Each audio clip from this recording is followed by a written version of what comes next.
Come and talk to me, come and talk to me. I really wanna meet you, come and tell me. Tell me where your mind goes. Yeah. Can I talk to you? I really wanna know you. Come and talk to me, come and talk to me.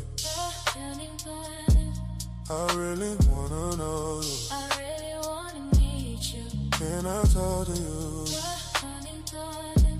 I really wanna know you. I really wanna be yours. Come and talk to me, come and talk to me. I really wanna meet you. Come and talk to me. I can feel your energy. Can I talk to you? I really wanna know you. Come and talk to me, come and talk to me. I really wanna know you. Your heart. Come and talk to me. I really wanna know you. Come and talk to me, come and talk to me. I really wanna meet you. Come and talk to me. Tell me what you've been through, yeah. Can I talk to you? I really wanna know you. Come and talk to me. Come and talk to you. Come and talk to me. You can put your trust in me. I really wanna meet you. Can I talk to you? I really wanna know you. I really wanna hear you speak. Speak to me.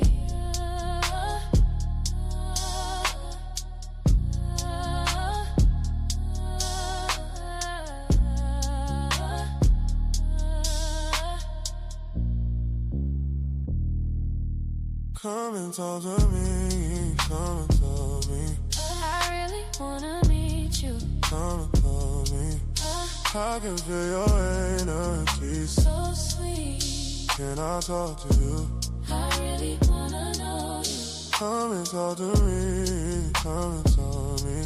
I really wanna know your heart. Your peace. Come and tell you. I really wanna be your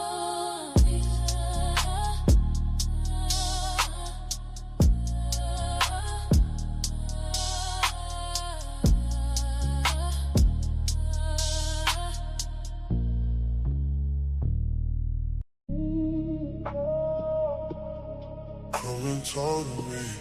Come and talk to me. I really wanna meet you. Come and talk to me. Tell me where your mind goes. Yeah. Can I talk to you? I really wanna know you. Come and talk to me. Come and talk to me. You ain't gotta hide from me, no. I really wanna meet you. Can I talk to you? Come and talk to me. I really wanna know you. I really wanna be your.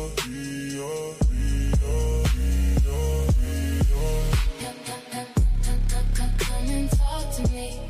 Come and talk to me. I really wanna meet you. Come and talk to me. I can feel your energy. So deep. Can I talk to you? I really wanna know you. Come and talk to me. Come and talk to me. I really wanna know your heart. Your heart.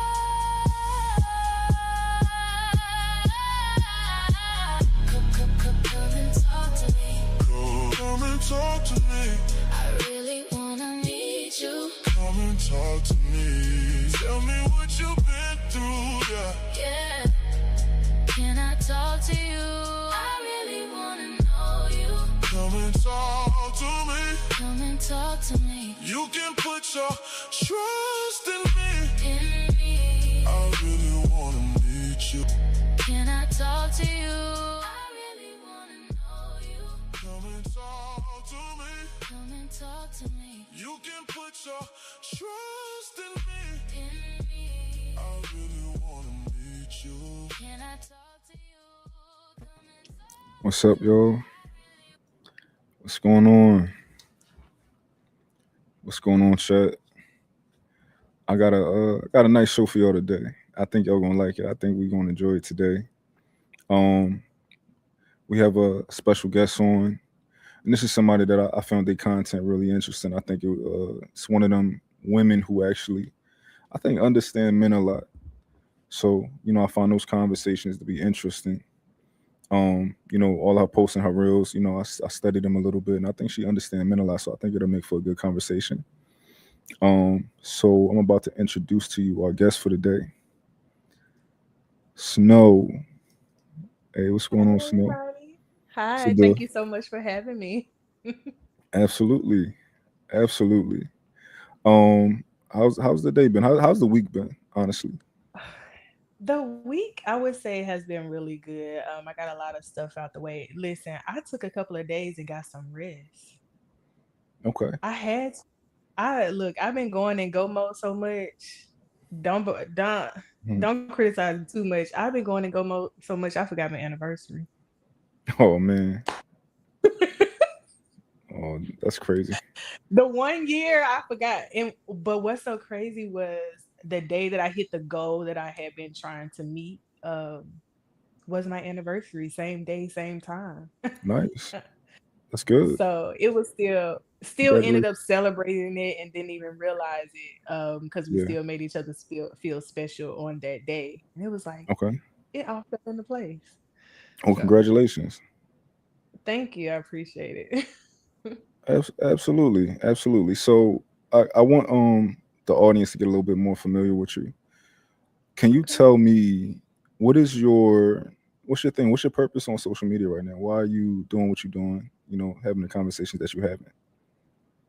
Of course. So I have two different platforms. They both kind of do the same thing, but a little different. So I have my platform for my women, taking accountability, stop blaming, playing smarter. That playing smarter means better choices, not necessarily trying to play the game as a man would, but also making sure that women are taking accountability in the space of healing and growing. Because after a while, I feel like our choices are our own. No one can contribute to those choices you make outside of you. No one can be the blame for the choices you make. So that's why I'm here. But I also want to display and identify the unhealthy characteristics of an unhealthy relationship. I want women to know what that looks like because a lot of times they're in it, but they don't know that that's what they're in. And then I have the Cold Truth Pod, as you can see behind me, that stems from just creating a place where men and women can come together to have healthy debates about the hard truths about relationships and dating. Because I feel like that's a topic we're never going to agree on, but I Yeah. want people to attack the argument and not the person. So that's why I developed both of those channels, and that's my mission is to change the numbers so they can reflect something different within the years to come. But that starts with taking accountability on both sides. Okay. I like that. That's thorough. I, I'm a little different as far as like I just be talking. You know. Um. Ain't no wrong with a little talk. Yeah. I just talking, but my the reason that I like one of the reasons that I like to talk is because I do think I have solutions. I do think my Mhm. perspective, can help enlighten people in my mind. I could be completely wrong. I could be doing everything wrong. But I think so. So that's part of what I want for like my future. But yeah, I just kind of started off by just posting shit. Um but yeah, I think we got similar missions though, you know. Yeah, I like that you're solution focused. That's what made me jump into what I'm doing now as well, because I was already a solution focused therapist as well. So for me, I wanted to cross over into a space to where I can have more of a down home conversation, because a lot of people receive those conversations more right than something psychological. So for me to hear that you're solution focused, that's the goal. sometimes those conversations spark solutions to the problems. And that's why my platform exists. It's the conversations people have been avoiding. And Mm, so as I'm watching your content, you're hitting on some of the same things that I'm talking about as well. You're not avoiding the conversations, you're calling out, you're asking for the accountability, whether it's the men or the women. And I love that you have an unbiased opinion. So even though you feel like you just chatting, you yeah. chatting up to some solutions to some problems. Some You stuff people need to hear. That's interesting. So you think I have an unbiased opinion? You know, a lot of men think I have a biased opinion. But they're gonna think that about us. Think about it from my perspective as well. I have a lot of men saying that I don't hold women accountable. Mm, So they're always gonna attack the messenger to deflect from the message. yeah. So when I listen to your content, and I think people should give us more than 10 seconds of their time to really get the gist of what we're saying. I don't Mhm. think that that You, you don't hold you the know, women or the men accountable in the ways that they yeah, need to be held. yeah. Absolutely. I'm really balanced. I'm in the middle with it. But a lot of times, and this is just my opinion, I think a lot of the men are so focused on holding the women accountable that when I kind of pull it back towards the middle, they think I'm being biased. And it's probably the same on a women's side for you. You know, It I'm just trying to is. pull it back towards the middle. Comments be dry. It'd be like crickets. It'd be, listen, I can call a man out on something that he's doing that's utterly wrong. And the comments are filled with men and their opinions, right? And the women are there too. But if I call a woman out on something that she is doing, the comments are dry. And I tell my ladies all the time, I need to see y'all more in the comments. I need to see y'all taking accountability more. I need to see y'all focusing on these areas of improvement because for me, I feel like everything is a cause and effect, right? Um, the way that you act towards somebody else determines the way that they treat you.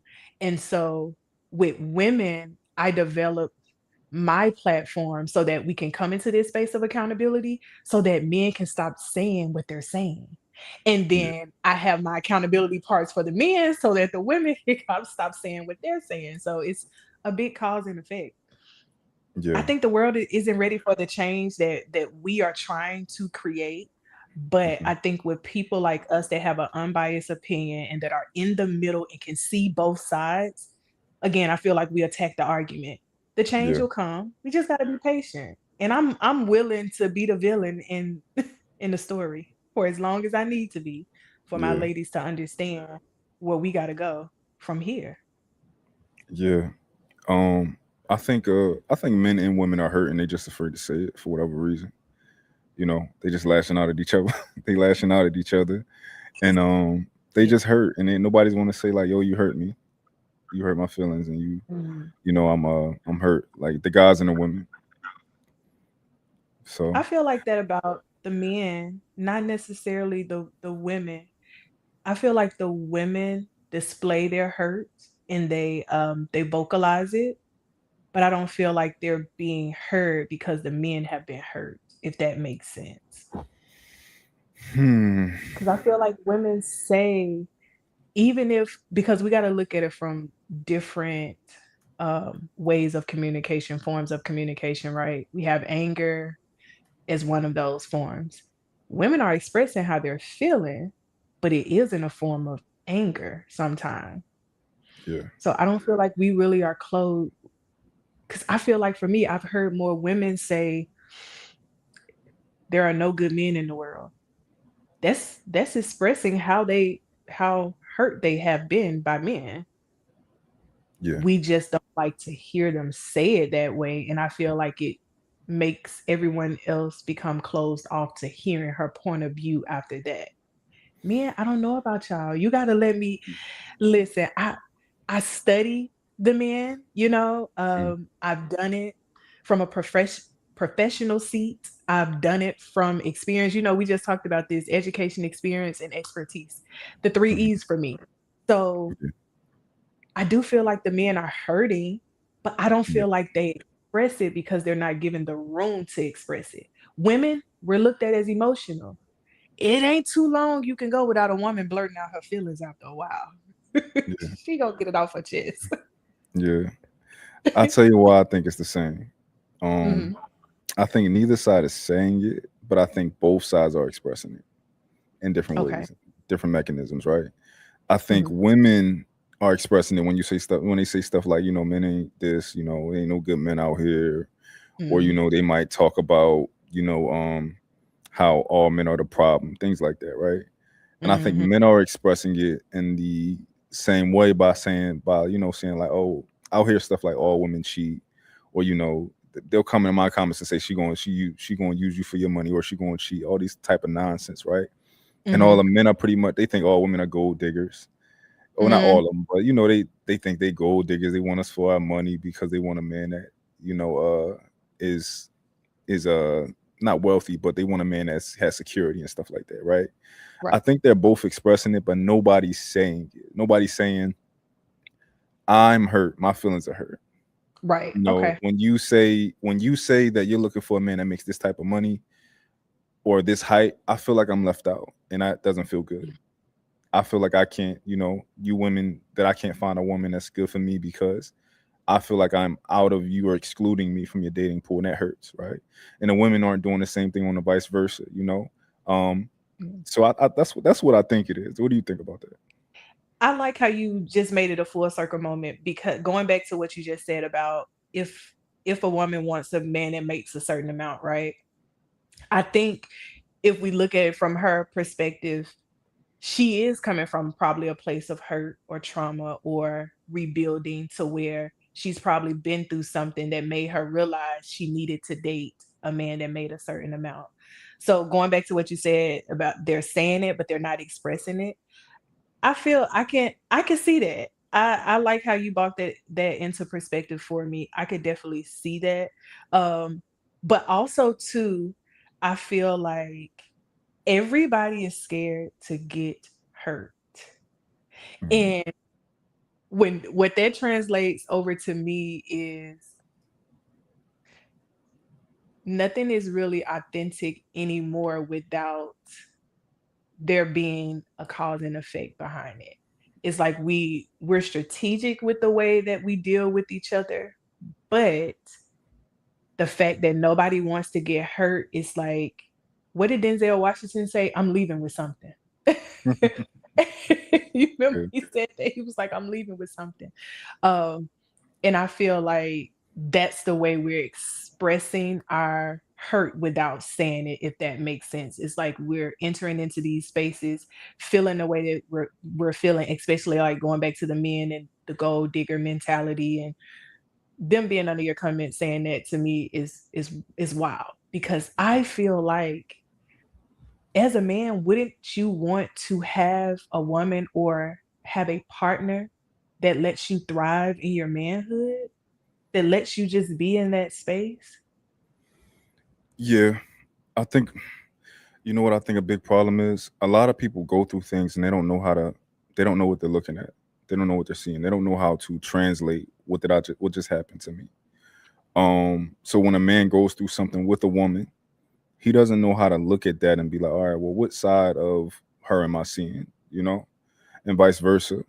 Which is why people go to therapy.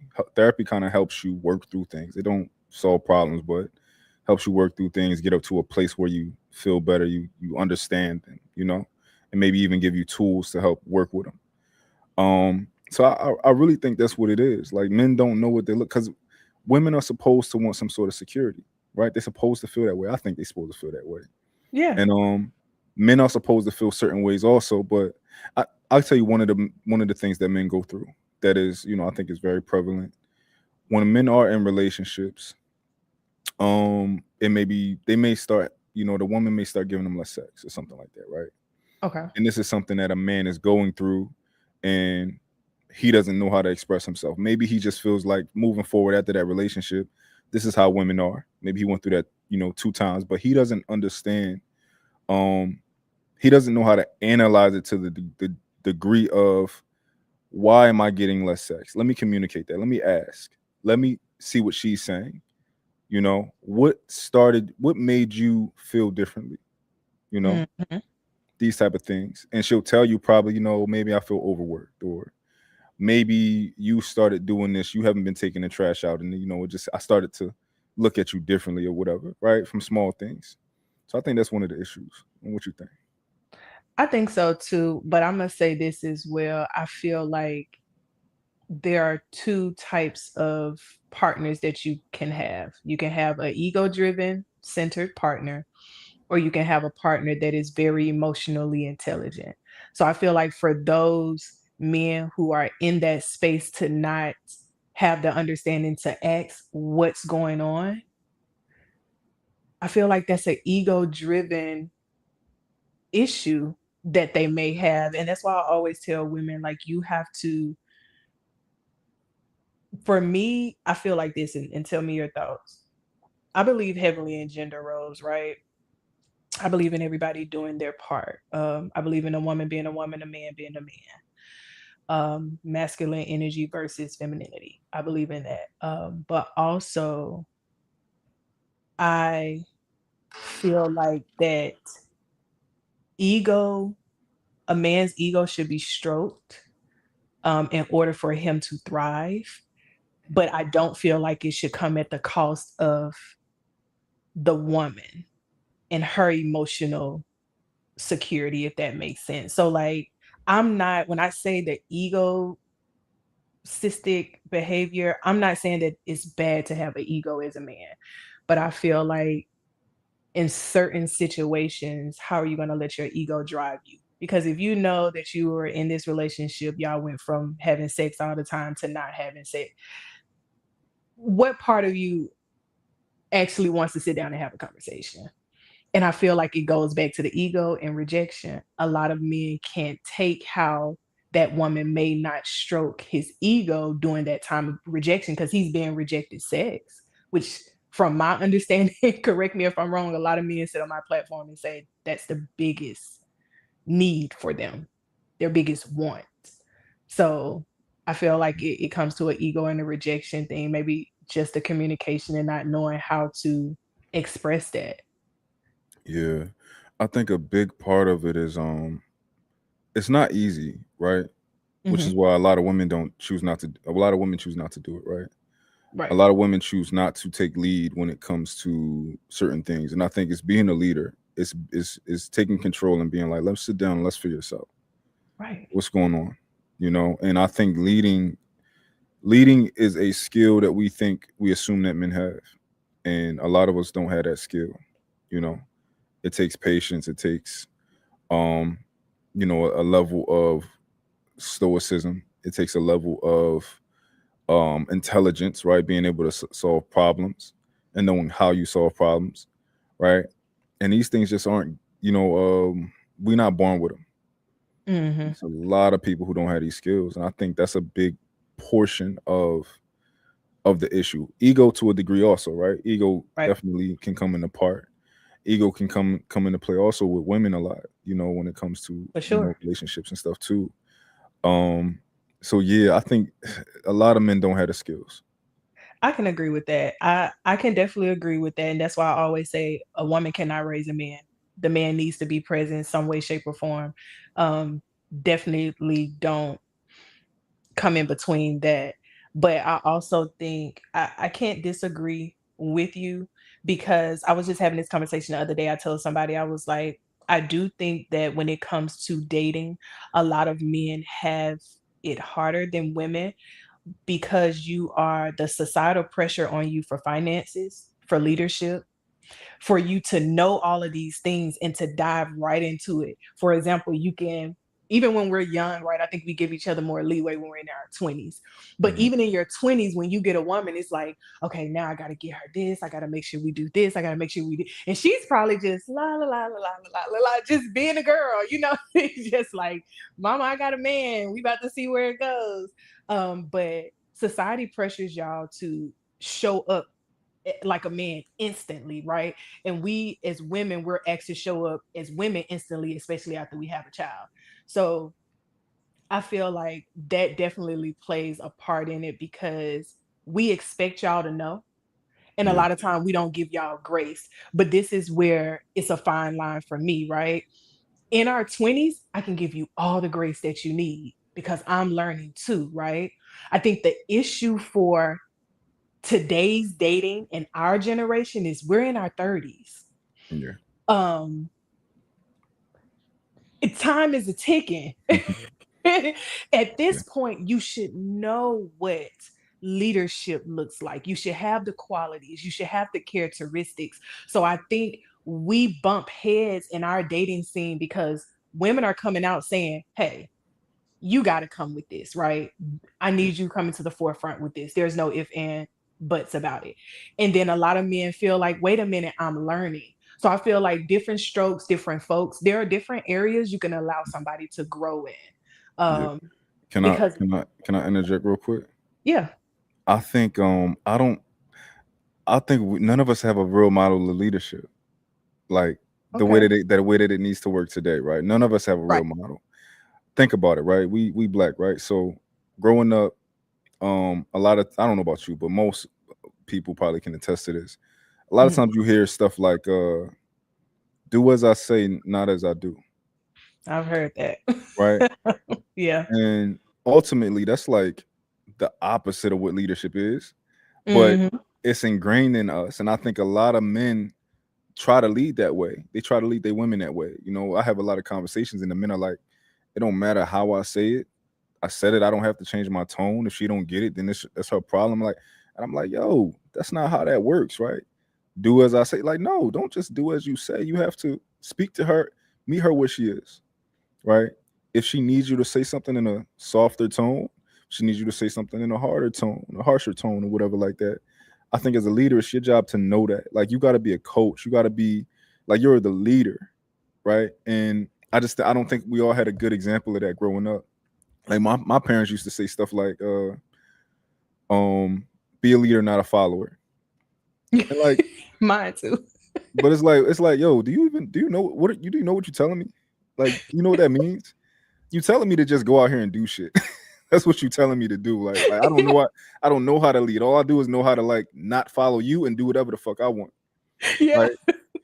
So yeah, that's kind of like my current position on that. What you think? But do you think, okay, do you think that emotional intelligence plays into that? Because for a lot of men as kids, y'all were asked to shut the emotions off. I used to see coming up little cousins cry. Now you punched in the chest, or you're told to be quiet, suck it up, but the girls can express those emotions. Do you feel like that translates over into how they know or how they learn how to deal with the women as they get older?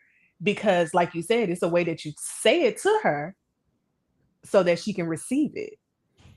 Yeah, I do think that it plays a part. But I think honestly, I think a real big part of emotional intelligence comes down to intelligence, right? Hmm.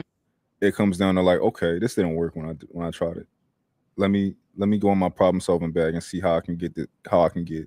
cooperation or how I can get this. You know, I think a big part just comes to intelligence, and a lot of men, it's a mix between some men not having the intelligence and the other ones having the ego of I'm smart enough, but I shouldn't have to do this.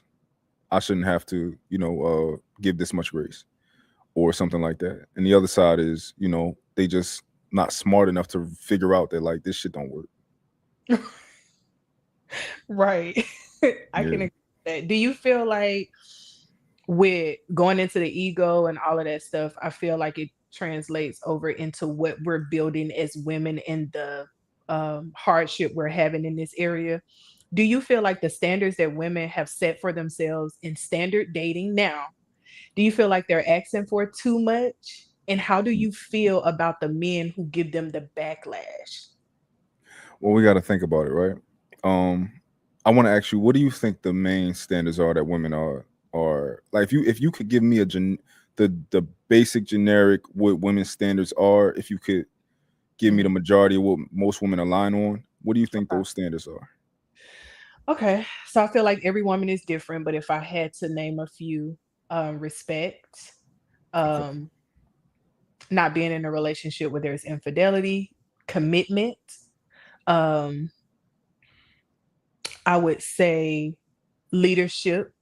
minus the ego, Mhm. because that goes into the disrespect and all of those things, I would say are the top basic borderline standards that women are enforcing.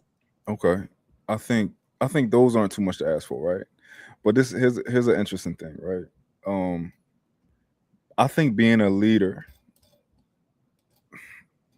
is a lot to ask because it's Mhm. not easy, right? And Okay. especially if I don't make more money than you. If I don't make more money than you and I got to be a leader, that's an equation that a lot of men can't solve. Like, how can Mm, I be confident enough, even though I don't make money, to lead you? How can I how can I talk to you and get you to understand how this money shit don't matter, right? And how can my energy also match that, right? I think a lot of times men don't know how to solve that equation. This girl make more money than me, and that's gonna put a little bit of dip on your chip, right? Versus if I made more money than you, a lot of women, if you make more money than them, they just to a degree they gonna taper that shit back because it's like yeah. this is like they gotta taper that I shit, can't agree. Yeah. Yeah. So I think that's a part of the issue. Okay. So let me ask you this. How can I phrase this question? And a lot of men may not like what I'm going to say. And you can correct the lingo if I get it wrong. Yeah. Um in that space, you are able to thrive in that space of a man who makes less than your woman. But this is how you have to be willing to submit yourself in your ego department, not in leadership, right? But in your ego department, how can you know how to talk to this woman about the finances, about the cutbacks, about all of these things you want to add or subtract without feeling like you're not talking to your partner? See, women, the way that we do it is if he makes more than us, right? I agree. It's certain things we don't taper back for sure. But for the most part, we know how to submit on the level that we need to submit on without feeling like we're being controlled. And I feel like a man, if he has to submit in certain ways, that they feel like they're being controlled. And I think that's the issue. Let me ask you a question. Let's say a woman makes more money than you. What ways do you have to submit now that you wouldn't if you made more money than her? So I would, going back to the ego submission, it would be the way that you have conversations, the way that you communicate, because your ego can block all of that. You can feel a certain way about something that's going on with the finances and you never bring it up. You harbor that anger and resentment because you couldn't solve the problem versus sitting down with your partner and saying, this is a problem. How do we solve it?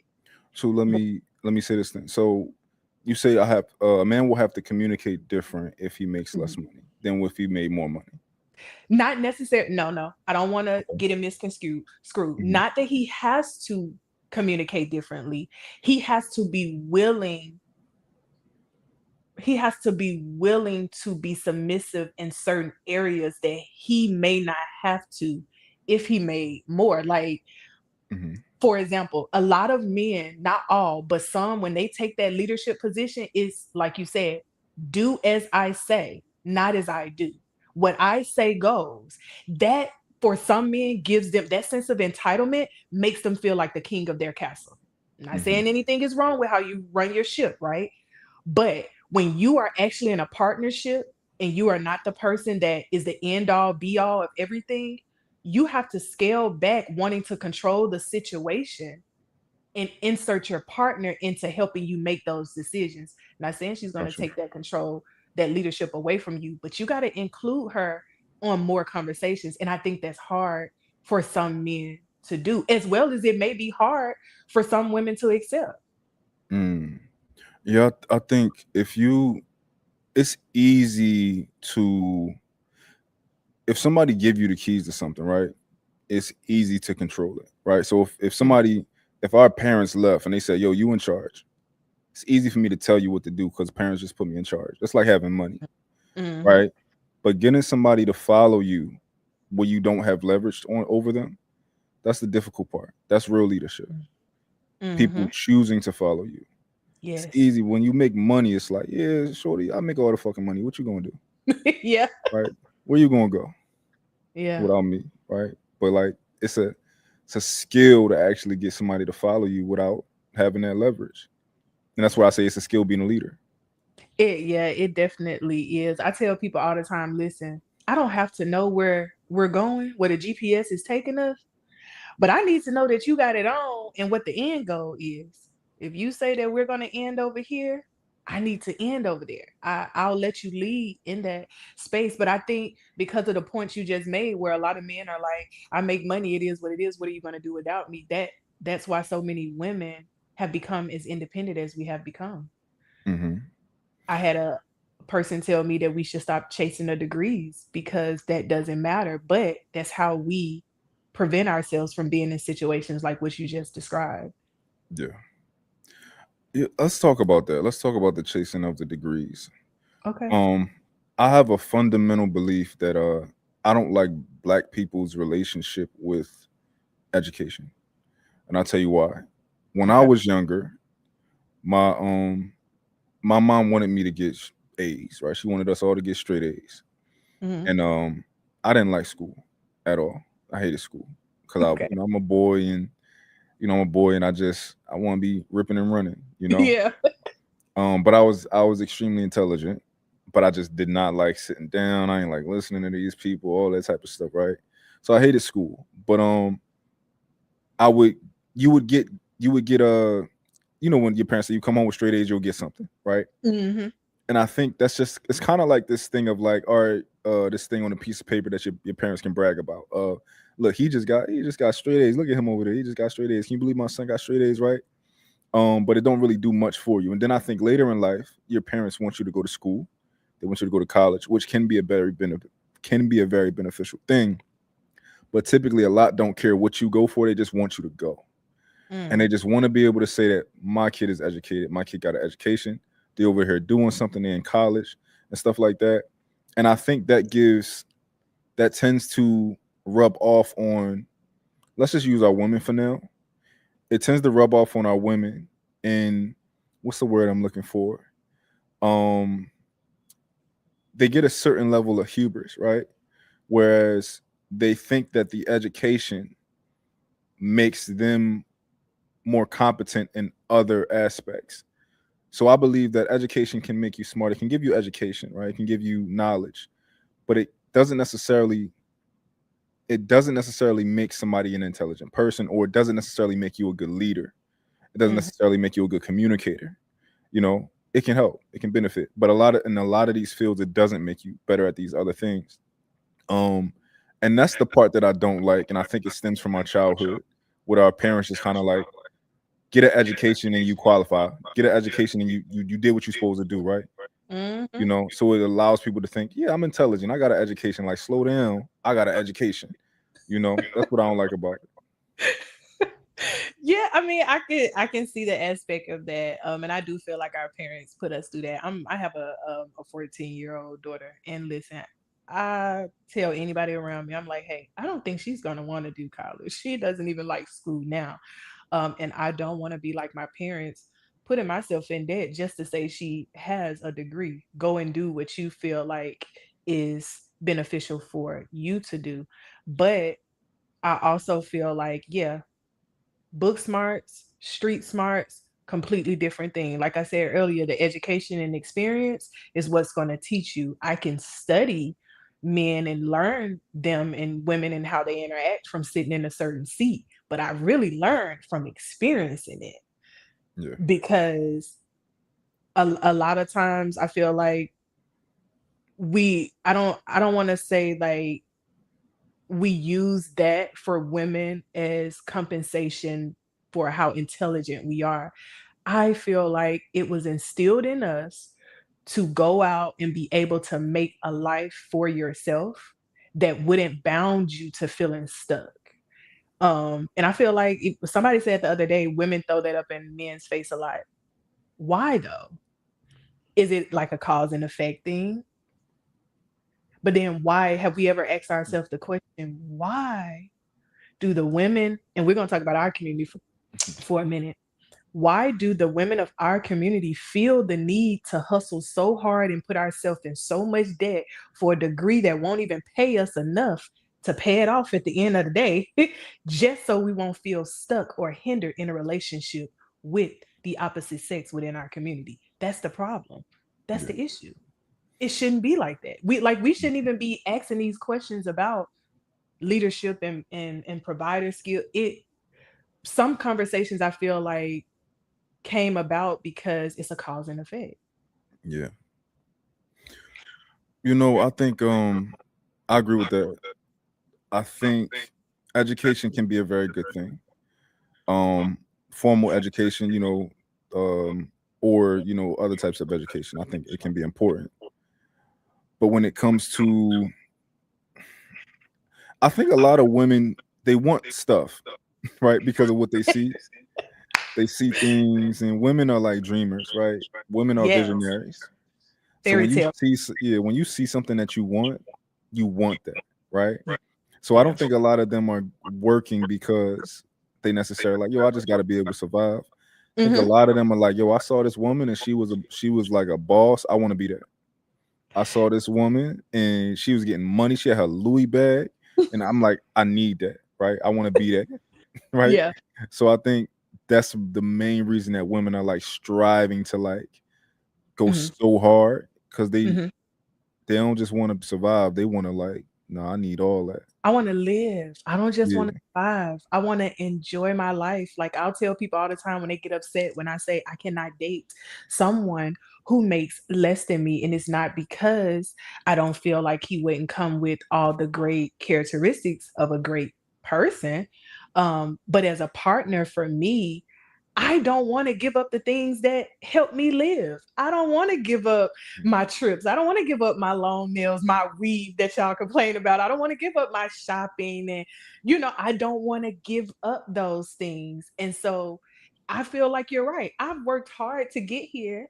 Mhm. But for me, it stemmed from a place of like, okay, I need to be a go-getter. I want to change my life, the course of my life in this way. But yes, for a lot of women, we have been put in a space to do and fend for ourselves, right? If you look at the comments on my post and other people's posts, men are saying, until you become my wife, I don't want to support you or elevate you in any way, but I will have sex with you until we decide to take it further. So it's like, as women, you got to go out and get it yourself.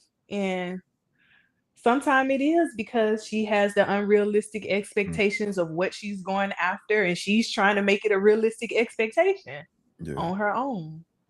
Yeah. Because what a woman would be required to settle, and some women just don't feel comfortable doing that when it comes to things they want out of life. Yeah.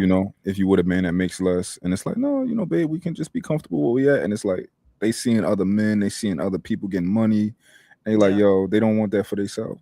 Here's my question for you, right? Because you say you wouldn't date a man that make less than you. I don't have a problem with that at all. I think that make a lot of sense.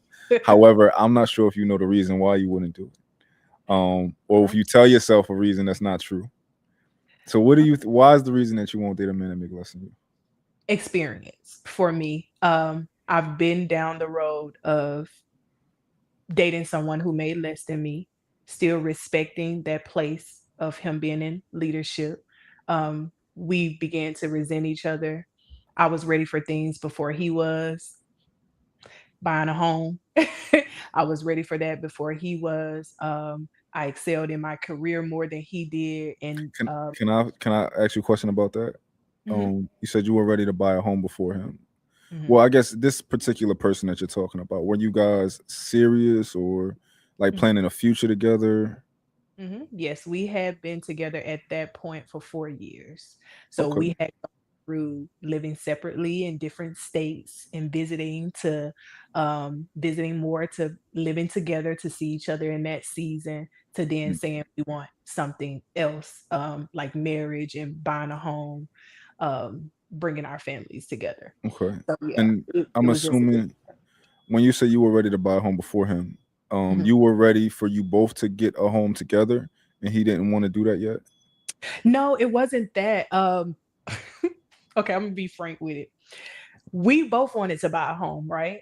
And we dropped the seed probably like a year or two prior. We dropped the seed about it. So instantly I started manifesting it and working towards it. When I say he wasn't ready, we sat in a meeting and I looked at him and said, "We're here in this meeting to learn how to become homeowners. What have you saved over the last 2 years?" And he looked at me and he said, "Nothing." And I looked at him and I said, "Get your things and let's go." At that point, I could no longer, I at that point I was like, yeah, I'm hindering myself. I'm ready to have this part of my life happen. I've secured my future enough. I've worked hard on it. What have you been doing? Um, and he couldn't sustain the things I wanted him to because we were on two different financial paths, two different tax brackets. So for Mm. me, it's experience and it's a little trauma in that department too, because I learned my lesson from there. I saw what I could have did differently. I saw what I could have gave more to, have been more patient on. And I don't want to go back to that space. I personally don't think that it ends well. And before I put myself in another situation to feel overly tired, um, I'd rather just choose differently. Interesting. This is what's interesting. Because you notice, what I think you noticed was he had bad habits financially. Very, Um, yes. he wasn't good with money. He probably wasn't very responsible and things like that. Which, to me, I don't think there's a super strong correlation to how much you make and how responsible you are. Mhm. Um, it's very possible that like you just met an irresponsible nigga, and a nigga that I made think he was. and a guy that made that much money could still be responsible. Like, yeah, I saved up some money, you Yeah. know. Um, I think a lot of women won't date a man that makes less than them because we're socialized not to, and it makes sense to me. You know, we Yeah. just socialize. Like a lot of women, like for example, when you were talking about I don't want to have to give up my vacations and things like this. Well, you don't have to give up your vacations. You can take them with you. You got money, right? Yeah. You know, but it's like you ain't about to take care of no nigga, right? No, I don't. Look, let me tell you something. I am, if I love you down, if I'm a Spurs, especially on your birthdays and stuff like that and trips, I will randomly say, pack your bags, I booked a trip, let's go. But when you have men who are not in a good financial space, mind you, you got to take care of a household, you're building families, you're saving, you're investing, whatever the case may be. For him, I'm gonna go back to that relationship. He did not have as much vacation money and time as I did. Did I deal with it? Yes. But my mom used to always tell me on the corner, she'll say, "Baby girl, this is what makes your life thrive. If you get to know me, you'll know after 90 days, Snow got to see somewhere a plane. I got to be in the air, or I am not going to be the nicest person that you want to be with. I'm probably going to be a bitch, and I'm cool with that. You get what I'm saying? So Yeah. why would I put my partner through that? Why would I put you through that space? Because yes, I don't want the vacations to fall on me all the time. Hmm. They're not going to fall on me all the time. But I also believe, like, even with that situation, un- unknowingly as a woman, when you put yourself in that situation, you would de-emasculate a man without even knowing it. I remember one time he told me, he was like, he we had this whole debacle. He was cheating or whatever, but of course he wanted to blame it on me. He was like, "You didn't allow me to be a man." Now, did I allow him to be a man? Absolutely not, because I did not trust his decision making or his financial literacy at all. I Hmm. hated it. So I Right. had to take accountability in that space, but I also had to say, this is the man you chose. You either can do one or two things. You can let him be a man, or you can go and be with a different man. So I remember he told me one day, he was like, we were riding one day, and you looked at me and you told me, I run this shit. I said, I said that? Me? He said, yes, you. I said, oh, that that's how I felt. You get what I'm saying? But I Yeah. didn't even realize. And that scarred that man for years to come in our relationship. Yeah. But we could have avoided all that. I could have avoided all that when I noticed from the first time that even though you make less than me, you're not good with your financial decisions that you make.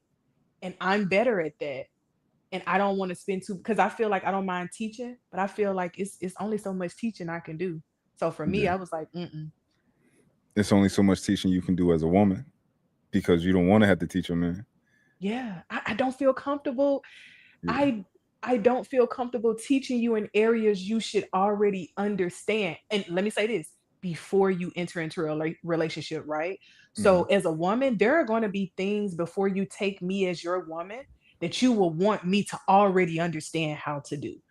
And I'm Okay. asking women to do the same thing. So, you shouldn't want a man to come into your life and be this great provider, leader, have this great financial literacy, and all of these things if you couldn't even do it on your own before he came about.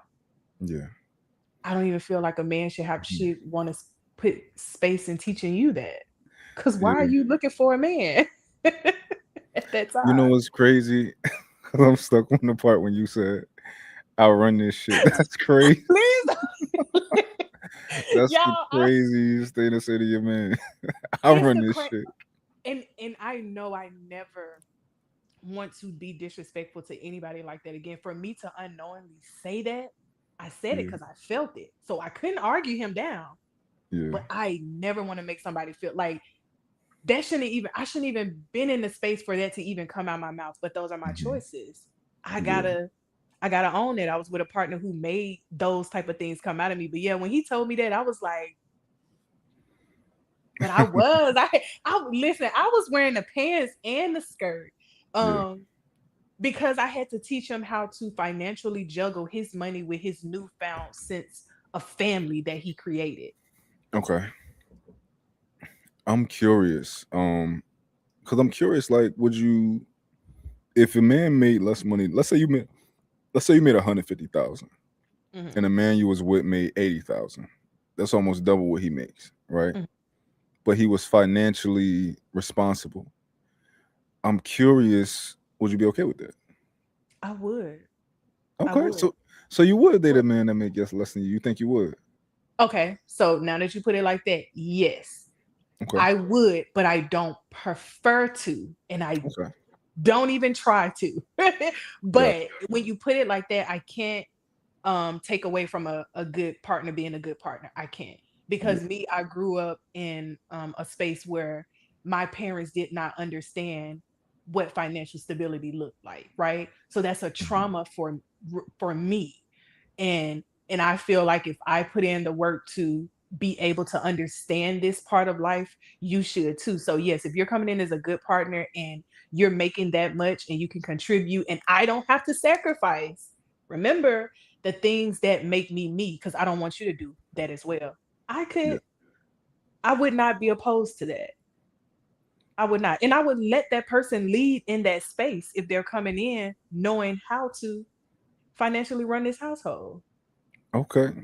Okay. So you okay? So we So got you it. got me thinking outside the box. I Yeah. like how you Ain't did outside the that. box. Yeah, I you like how thinking? you did that. But I feel like it's different.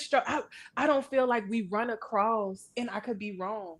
Like I said, I don't box all men in, but I don't feel like we run across too many men that know how to balance his ego when it comes to making less than his woman.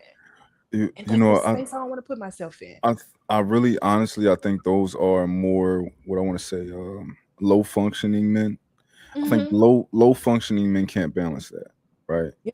Whereas men who are responsible and things like that with their money and their, they okay with the much amount of money they make and they just kind of live a more cookie cutter. I'm gonna do this, I'm gonna invest in this, my Mm. 401k, all that type of stuff. I think a lot of those guys might not care as much. Right. But Okay. also a lot of those guys might not possess certain traits that attract you to them. A guy that's not as much of a risk taker, a guy that's a little bit more, buttoned up in certain ways. Maybe that's a piece of that puzzle. You know. When you say risk taker, elaborate on that a little bit. Um, like for example, well, I'm a risk taker, right? I'm more I make decent money, but it's because I'm an entrepreneur because I'm not afraid to take risks. You know, Okay. I don't like I personally never I don't like working for other people. It just it don't I don't like I don't even like even when it comes to social media content like all that type of stuff. I ain't really trying to take brand deals ever at really at any point for real because I'm not trying to get no shit at a certain time. I got 72 hours to do this. I got like Mhm. that just don't work for me. You know, it don't work for me. So I'm somebody that's every single time I'm gonna be an entrepreneur. I'm gonna risk what I gotta risk to be an entrepreneur, right? I don't care about all the safe stuff. Like, you live once, right? So I'm more in line with that. But it's a lot of other guys who like, oh no, no, I gotta invest in my 401k and I gotta no, no, I need my job, my health insurance, and I can't, what am I gonna like? I don't, that ain't me, You're right. Right. you know. So When you yeah, put it like that, you're right. You're right. I would prefer you not be a risk taker. I don't mind you being a risk taker, but because going back to that relationship, that was a person who was in entrepreneurship, could okay, build houses with his eyes closed. You get what I'm saying? yeah, Made really good money. You know, brick masons and all this make really good money. yeah, Um, but it just went back into, so the risk part of it didn't bother me as long as you had something stable going on, if that makes sense. Like I would rather you be a 9 to 5 and an entrepreneur from 5 to 9 until yeah, we can make a transition into that. But that comes from maybe we grew up differently. You know, I don't know what yeah. your childhood was like versus mine. You can maybe take that mentally. I can't take that on mentally. Mm. I can't personally, because the security is important for me. A lot of women, I think most women that I meet are like that. Whereas like which is why when certain things are out of order, y'all get a little bit of anxiety, you know, Mhm. even with small things around the house. They really start to bother you, even if it's like just a small issue, something that a man will look over for, like if you did it if you did it, a man will probably give you grace, like, yeah, baby, you don't gotta do the dishes tonight, right? Like he probably Yeah. won't mention it to you. But small things with you, it's like out of order things with you, it's a thing. And it sits with you and it bothers you. It's just the way we built, you know? Yeah, I agree with that. I feel like I was telling somebody this the other day because we was having a similar conversation, and I said, "Girl, that's nagging." I think women need to understand the difference between expressing a need and nag and like nitpicking. She was telling me, she was like, you know, I wanted my boyfriend to do something right at the time that I was doing it, and he didn't do it. And I said, well, why does he have to move when you want him to move? And I feel like as women, that goes back into, you got to make sure that you're in a partnership to where all of that stuff balances out, because women only start nitpicking when something isn't really right. You got to understand, like when you're good in the space that you're in and your partner is doing exactly what needs to be done, you, like you said, there's some stuff you'll scale back on. There's some stuff you may not even mention. So I feel like the nitpicking comes from a place of cause and effect. Hmm. Interesting. That Not makes sense. always saying that he has to be wrong. It could be something she did too, but I feel like it it comes from a cause and effect place. Yeah, you could be right with that. I'm not I'm I'm processing that one, but I think you could be right. You know, because I do think it's something inside of women that's like, even if it's something small, sometimes it's like it's gonna bother you. Right. But when you think about when that, let's use a hypothetical couple for example. We got a Okay. man and a woman. They're thriving in their relationship. No relationship is perfect, but things are going the way they need to. He's doing his job, she's doing her job. When she's thriving, it's some things she's going to overlook, right? We can even say in a bad relationship, how do you think so many women repeat the same cycle with the same type of person? That's the reason why. Hmm. So you repeat the same cycle over and over again because you're overlooking the small things because of how you feel about him. So if a woman is saying something, something is going wrong. Okay, that's Cause fair. you, I have to tell So a lot of women who I talk to, like, you got to come out of that. Like, you can't keep making excuses because you love him and only nag and complain when you don't like him no more. That's a what problem. about the toilet seat? The what? The toilet seat. What about that? Is that a big deal? Is that a small deal? Y'all don't even want to know what I did one time when somebody kept leaving up the toilet seat. Oh, you know what? I'm gonna use myself for example. Y'all probably go get me in the comments. It does not bother me, but this is when it does. When I was in that relationship and everything was good, I'll let down the toilet seat. I'll let it down. Oh, but when it started to get bad, the way I told you it was, oh, you leave that toilet seat up, I'm going crazy. It ain't cute no more. I remember one time yeah, I asked him multiple times. I said, "Hey, do you mind putting the toilet seat down and wiping the toilet seat off? We are grown. We're in our 20s." Did you say that to And him? You said we grown? no, I didn't say we grown. I Okay. didn't. I didn't. I came to him. I said, "Do you mind, babe? I'm gonna tell you exactly what I said. I said, "Do you mind, babe? In the morning time before you go to work, like let down the toilet seat because me and the baby girl, we had one bathroom that time. She's learning to be potty trained. I don't want her to fall in the toilet. And also, like make sure you check the toilet seat right behind it." I said that multiple times. Yeah. Now, mind you, the relationship is getting a little chaotic. I'm the breadwinner. There's a lot going on. He left that toilet seat nasty one more time. I took that nice face towel he wiped his face with in the morning and wiped the toilet Oh seat. my God.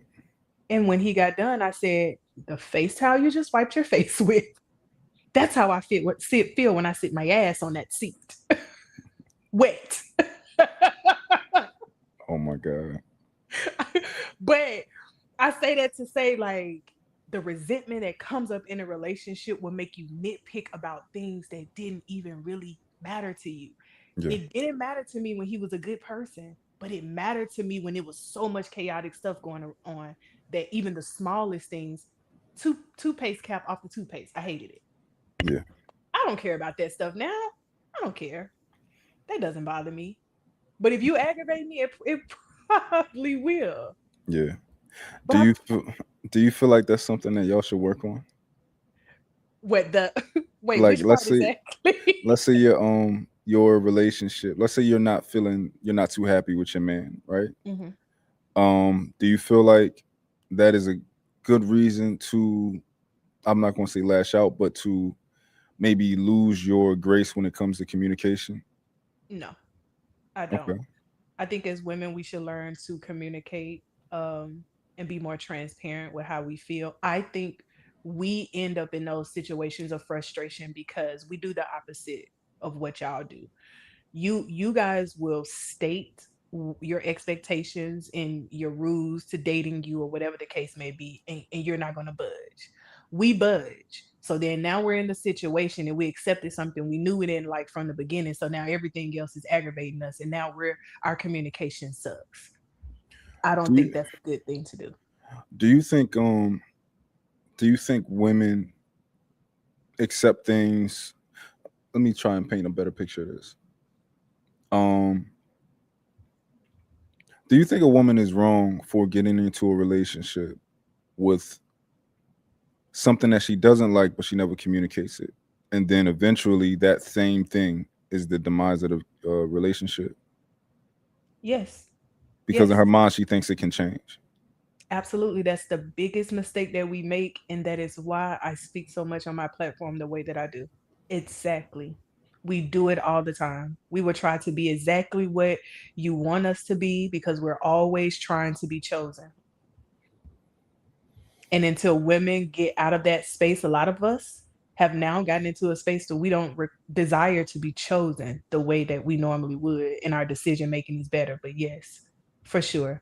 That's why I always say have conversations up front. But how do you feel about this? I feel like it's easier for a man to tell a woman what he desires or wants from her.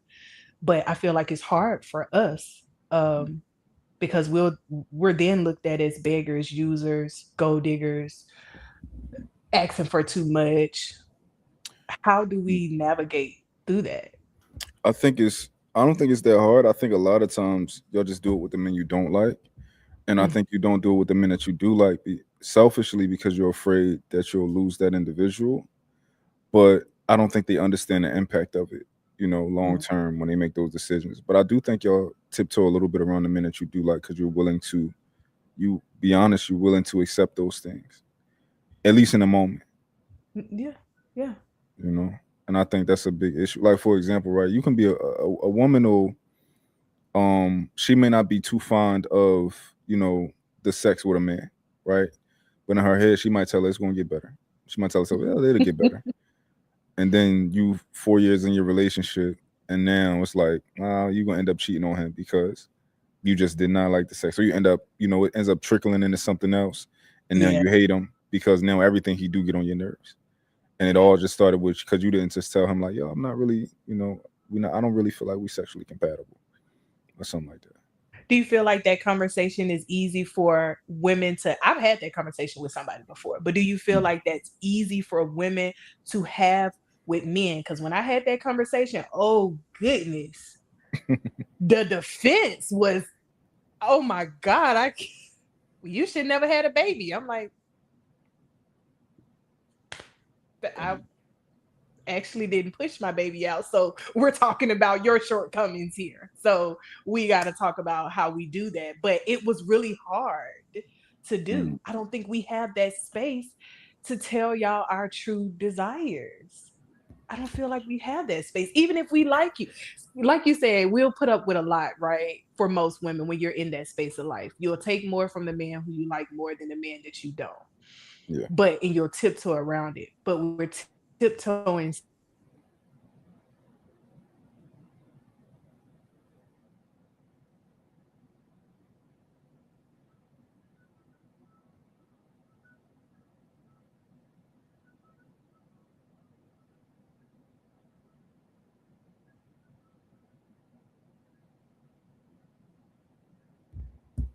to Is that the whole stream or is that just her?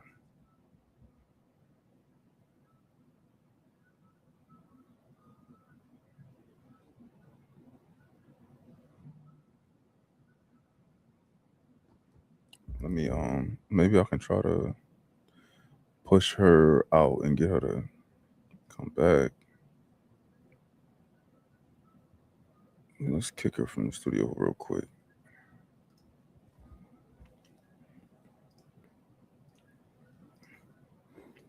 and we'll get her to come back. I mean, how y'all do y'all have any questions that y'all want me to ask? If y'all got any questions y'all want me to ask, put it in the chat and I'll write them down so we can so I can ask her.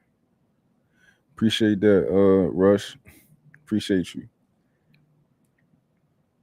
Uh, my water box is so small. I could make them bigger, but like with her being vertical and me being square, it kind of look a little funny. All right, we got her back. I'm sorry, what were we saying? I lost my train of thought. What were we talking about? Uh, we were talking about women accepting things and not saying anything about them, and we started talking about like, yeah, Right. So I feel like you said, a lot of women, we do, when you're in that space in your life, you accept more from the person that you like. But the conversation is still hard to have because if you really think about it, we should be able to to steer into that conversation of our expectations when y'all do it. And I feel like, correct me if I'm wrong, men do it from the beginning. Y'all like what you want, you state that, and then we decide at that point, are we going to transform? As a woman, will you be a transformer or will you move past that? But we don't have that option to like jump head first into saying, okay, this is what you expect, this is what I expect. I think y'all do have the option. I think y'all just don't do it. I don't think Really? I think most women like just don't have sex conversations with men. Like for example, right? The first time you lied during sex, right, about how good it felt, and you started fake moaning or whatever, right? Did he ask you to Right. do that, You or you said, did did? he ask? Yeah, or did you just start fake moaning? It was just started. It was You something just you started felt like fake you had to moaning. do. But Ain't that nobody came with asked you. stroking y'all ego though. We was always told you gotta stroke the ego. It's certain ways that you should stroke a man's ego, but I don't think you should sexually unless you comfortable with the sex. If you comfortable with the Okay. sex, stroke his ego. But if you ain't really like it, then I think that's a tactic y'all use not to for a man not to leave y'all. If because you don't want to make it an issue because you don't want to leave him yet. Right. In the moment you ain't ready to Right. give Yeah. me that. Yeah, there can be some instances to where they're not ready to leave. But I'm gonna always say this. I'm big on like I've never let that steer my relationships or I'm just being honest. Have Yeah. it did it become aggravating? I'm not gonna say that it didn't, but Okay. I have friends that base their relationship off of that. Me, If you are a good person and you treat me right, I'm sorry. I will accept telling you how to maneuver through this space with me and accept the respect from you and the love from you, then go over here and get it from somebody who's about to be giving me exactly the great nuances of what I want, but he's completely disrespectful. Mm. I You could can't, but be I have friends that do. you could be happy with a man who do you think you could be happy with a man who just like you didn't enjoy I being physical with have. him and you were happy? I have. Okay. I have. Did I come? Did Hey, I'm not gonna say that I didn't have those sidebar conversations to where it was aggravating, but I communicated my needs and my wants to that person. Whether it was hard or not, I was like, listen, if we gonna do this and we gonna be together, I have to tell you. Hmm. And even though he became defensive at first, he actually changed what I needed to be changed. And Okay, it was so good. It was it great was after that. something he could fix. You want me to tell you what it was? If you want to, it's up to you. Uh, I had a conversation once with someone about the size of their manhood, Okay. and suggested that they take these enhancements. And of course, it was defensiveness at first, but once they understood where I was coming from, what I needed to be satisfied, the bottle said take one, and they took two. Okay. Did they work? It did. I had to tell my homegirl. I said, girl, you might want to, because I said, you might want to try this, maybe have that. And but that's what opened me up to being that friend who could then say, hey, have a conversation. Yeah. Like, I had to weigh so many things. Like, and at that point in my life, I had never been DIC they say that's a big thing. I hadn't experienced that. And I think the people who are the friends that I know, they're in that space. But for me, I'm like, have a conversation with Yeah. him. Like, what can he do differently for you in that space so it's enjoyable? Because if you think about it as a woman, I tell a lot of women, like, this man over here may be giving you exactly what you want sexually. He may be satisfying you in that area, but you're always so damaged emotionally. Mm. So for women, I feel like it's very I'm gonna scale that back. I don't think that it is okay for you to base your relationship off of that. I think that's ridiculous. Okay. Okay. But we do. We do. It Yeah. happens. But that's where the accountability conversations come in that I have. What's more important to you? Okay. I got a question. If you let's say hypothetically you had a man, is he allowed to like other women's photos on social media? I don't care about that. Okay. That's To cool. be I don't care about that. To be honest, if I'm probably laying in the bed watching TikTok, like, oh my gosh, she's beautiful. Oh, she's fine. I'm probably clicking and coming more than I don't. I Gotcha. think if you start to weigh in on that, that's an insecurity of yourself. Me, I've learned to not settle down with a partner who I can't fully trust. And this is what I mean about fully trust. They can have something happen when I'm not around, and I'm the first person that they tell about it before they even leave the building because they know it would make me uncomfortable, right? Yeah. So liking a picture, that doesn't bother me. Because the Okay. hard stuff you already told me when you could have left me in the dark. I wasn't there to know that this woman did X, Y, and Z to you, but you immediately called me and let me know this happened. This will probably make you uncomfortable if you were to know this, so I'm going to tell you this now. So I'm Okay. good. What about a man who just follows like a ton of women? Ton of women he just follow him, new women every day who he finds attractive. You okay with that too? Doesn't bother you? It doesn't bother me, and you probably gonna laugh when I say this, but 9 times out of 10, you fall in women you probably can't get or never meet. Like, like it doesn't bother. And even if, and again, it goes back into a trust thing. Like, I don't expect you Hmm. to be following all males all day. I get it. Men Yeah. see with their eyes. They like to, just like women. If women are honest, half of our timeline is probably full of handsome men Mm. and beautiful women. But we can do both. They're not allowed to do both. Y'all are not allowed to do both. Hmm. So why are we gonna nitpick about something that's so superficial? That's the unrealistic expectations that women have. Okay, is your because I want to understand. I want to try to fully understand your point of view or your position. Or what if you guys are out? Is he allowed to look at you? You guys are allowed to look. He's allowed. I'm sorry. He's allowed to look at other women. I'm not gonna say you can blatantly disrespect me in my face and look at another woman. I'm not gonna say that, but Okay. do I think you're blind? No. There's a way that I don't expect someone to look at the ground. You get what I'm saying? Yeah. There are two types of people. I've seen people turn all the way around when the woman is there. And then you have one that those are things I don't see. So doing it in my face and I'm knowing about it, no. I don't tolerate that type of disrespect. Okay. So okay. So that's your line right there. What if another woman said that that's insecurity that you don't allow him to do that? Because you know some women who be like, oh, if he look, I'm gonna look too. And look, I'm the type of person I'll probably look before, my partner does, but to her point of saying that it's an insecurity, I don't feel that way. I feel like it may be an insecurity with her and, how she wants to do things. I feel like in the insecurity, I feel steers from wanting to not lose him so much that she allows a lot, and Mm, overlooks what could be potentially disrespectful because she feels like a look isn't a touch. But mhm, we can go from looking to touching very quickly.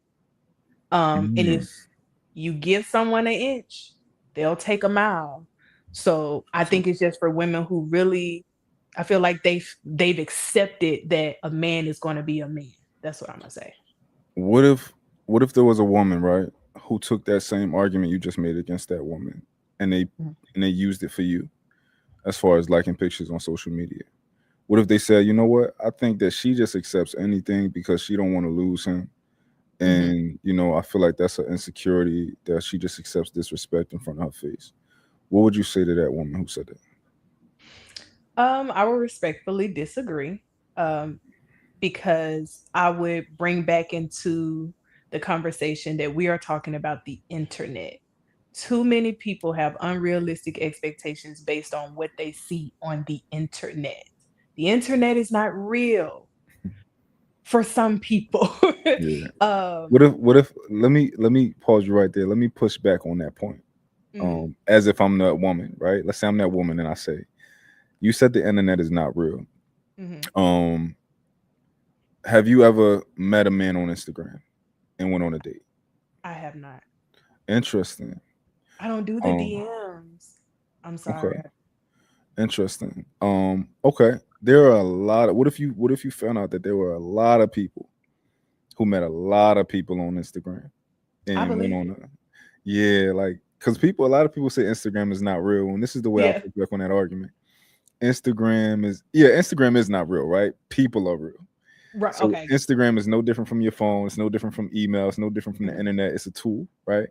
mhm, It's a proxy. So it connects me to you. mhm. So if I go on Instagram and I like a woman's picture, Instagram ain't do shit. I like shorty. That's Right. me, right? That's me. If I Right. message that woman, if I message her, Instagram ain't do a damn thing. That's my message. Those my words, right?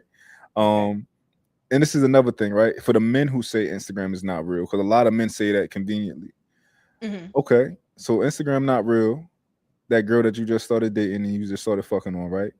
That mhm. you in your mind you wouldn't wife her because she got twerking videos up there. Will you wife her? You're But right about that. Instagram not No, real. no, Instagram not I real. would not. Would not.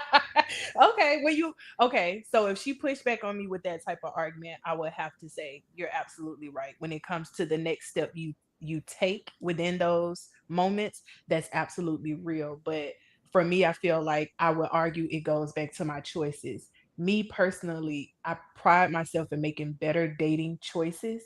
And I think I refuse to let things that are out of my control or that come from a place of fear that somebody is going to do something to me dictate what my partner does. Not saying that I accept them being them.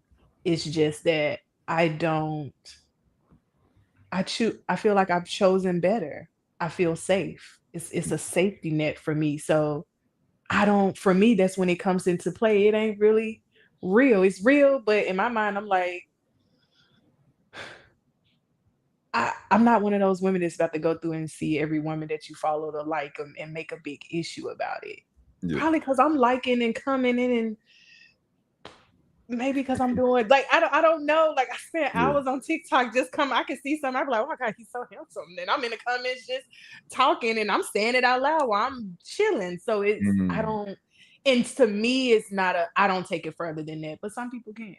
So I yeah. would just let her know based on my choices and how I feel about my partner. I'm not going to isolate them from doing regular social media activities or interactions because I'm insecure about what they're possibly going to do after that.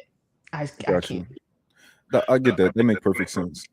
My position on it, of course, I don't like other women's photos, but my Mhm. position on the guys who push back on it, I think they are disingenuous, and it gives me pause of like, okay, I'm saying that I don't like women's photos, and you're telling me that I should just delete the app, right? And I use it for Mhm. so many more things. I use it, Mhm. like I don't even think about liking like women. I barely follow women like that, right? I don't even. That's not my algorithm. Yeah. I'm trying to learn stuff. I'm finding places to eat that me and my lady can go to, right?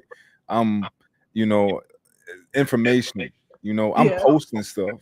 I want people. I'm posting my point of view and stuff like that. You know, and a lot of other men, I'm curious. Like, not liking a woman's post a picture means so much to you that you're willing to tell your girl, I might as well just delete the app. Like, god damn. Let's no, that's what would make me as a woman be like, hold on. It Yeah. wasn't Now. that big of a deal. I just brought it up, but you saying you like for real? Yeah. Yeah. I've been there before. I've had that conversation. That's different. It's all about I think how they react to the point of that. But I also, it. I feel like it's such a sticky situation because there's so many people that they don't like one person's stuff coming under anything, but boy, they use that app for some things Hmm. that they should not be doing. And I guess I don't know, I guess over life experiences, like the things that I've experienced, I feel like it just all boiled back down to my choices. Like I would never respect a man who felt the way you just said that they may feel. Oh, I'm going to delete the app because this is a boundary of mine. Now I'm going to say this. It's a difference between random likes as you're scrolling or whatever the case may be. It's a difference in what you're liking, right? Mm, I feel like that's a message there. But also I feel like I'm not going to dictate what you do, but you're not going to be disrespectful. I can't take the disrespect. It's again, I feel like for me, social media has always been fun, right? It's been fun. It's a billion people, and where I'm getting to know so many people. They funny, everybody's nice looking, they got their own fly style, whatever. So I'm always that's me. Um, so I feel like there's a way that you do it. I would never want a disrespectful person that's commenting derogatory things under somebody's post. You're taking it farther than you need to. Or if you ever tell me you feel like you want to delete that app because I feel like you're overstepping the boundary of mine. Like I would never allow a person that I'm talking to keep liking and commenting on somebody they used to talk to. That and it's not even an insecurity. It's respect. yeah. We're not gonna do that. We're Okay. I would we're not gonna do that. So I think it's just about how somebody does it. And I've learned this as I've gotten older, and even in my work life balance. Um, to not make certain situations bigger than what they are or cross bridges before I ever need to do so. Yeah. So I say that to say if I choose correctly, then I feel like I don't have to create that bridge. I can address it if I get there, and there are points that I will address it. But also, I feel like sometimes women make things bigger than what they are. For example, those women who say that, are you really saying that because you feel disrespected and that's a boundary, or are you saying that because he's already giving you signs before that he can't be trusted in that space? Mm. Can I give it to you from a male perspective, Mm-hmm. or my male perspective? I would feel uncomfortable. It would be a no. I would feel disrespected if my woman was liking men's pictures, right?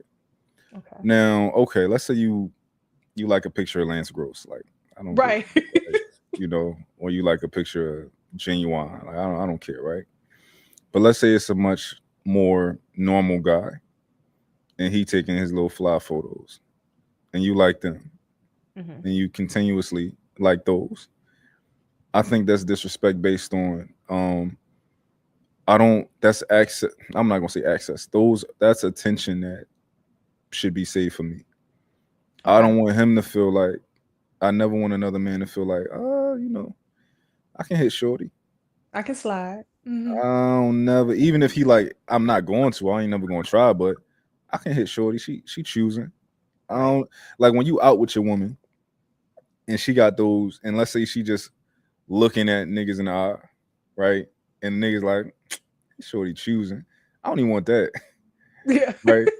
Like I don't even want that to be like, yeah, I could take shorty if I wanted to, but I ain't going. I'm gonna lay off board. Like I don't even want that, right? It just comes down to a thing of respect, and this is my biggest problem with the guys with it.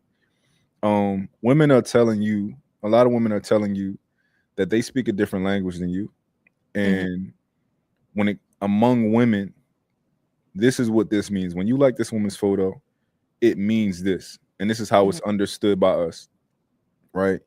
They like, nah, you're just insecure. A lot, like it's a lot of things that women won't understand about men. But if I tell my woman, listen, this is what this means in a man's world.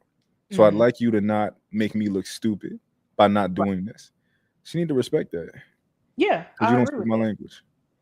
I'm No, translating for you. I agree with that. I agree That's with my that. biggest problem. And a lot of these guys are like the same guys who, if a woman had a male friend from the sandbox, they ask her to get rid of.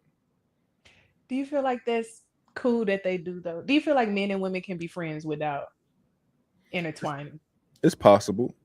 I think it's possible, and I think especially if they've been friends for a long time, and it depends on how that friendship was created. I think Gotcha. that matters. I don't have female friends for. Oh, I guess technically I do, but Mhm. I don't have no female friends that I'm out to that I want to necessarily invite to my wedding. That like I don't have nobody, no close female friends. I have acquaintances and people who probably consider me to be a friend to a degree, but I Okay. don't necessarily have those because I didn't have them from childhood, so I ain't gonna have them now. Mm. I ain't So gonna you develop feel like that. develop that you cannot develop that No, if it wasn't. I can, and I think men can. So I think that my energy is a little bit more masculine, right? So that I don't prefer to be around women when it comes to hanging out and Gotcha. having fun. I just don't prefer that. So other guys who like they can have fun with women and hang out, be like, yeah, I got a lot of women friends. Like I'm not that guy who got a lot of women friends and all that type of Mhm. stuff. Like, and I could never make friends with a woman, um, and and like be friends and then date. That's never been my thing. Like if I like you, I pursue you. If you Right. don't, if you don't want me, cool. That makes sense. But I've never been that type of guy to like do the friend zone thing. Other guys can do that real good. Right. I'm not friend zone guy. You know, Yeah, they can. It's- I have no interest. So and a lot. Listen, I know a lot of men, especially like club promoters and stuff like that. They be friends with a lot of women, and at a certain point, they can hit them. But they do Mhm. that. They play that friend thing. I'm like, oh yeah, we cool. But like at a certain point in the future, y'all, they all fair game to you. You know. So I don't Mhm. know. It's just not my way. But I get it with certain guys. Men can be really patient when it comes to the friend zone, for sure.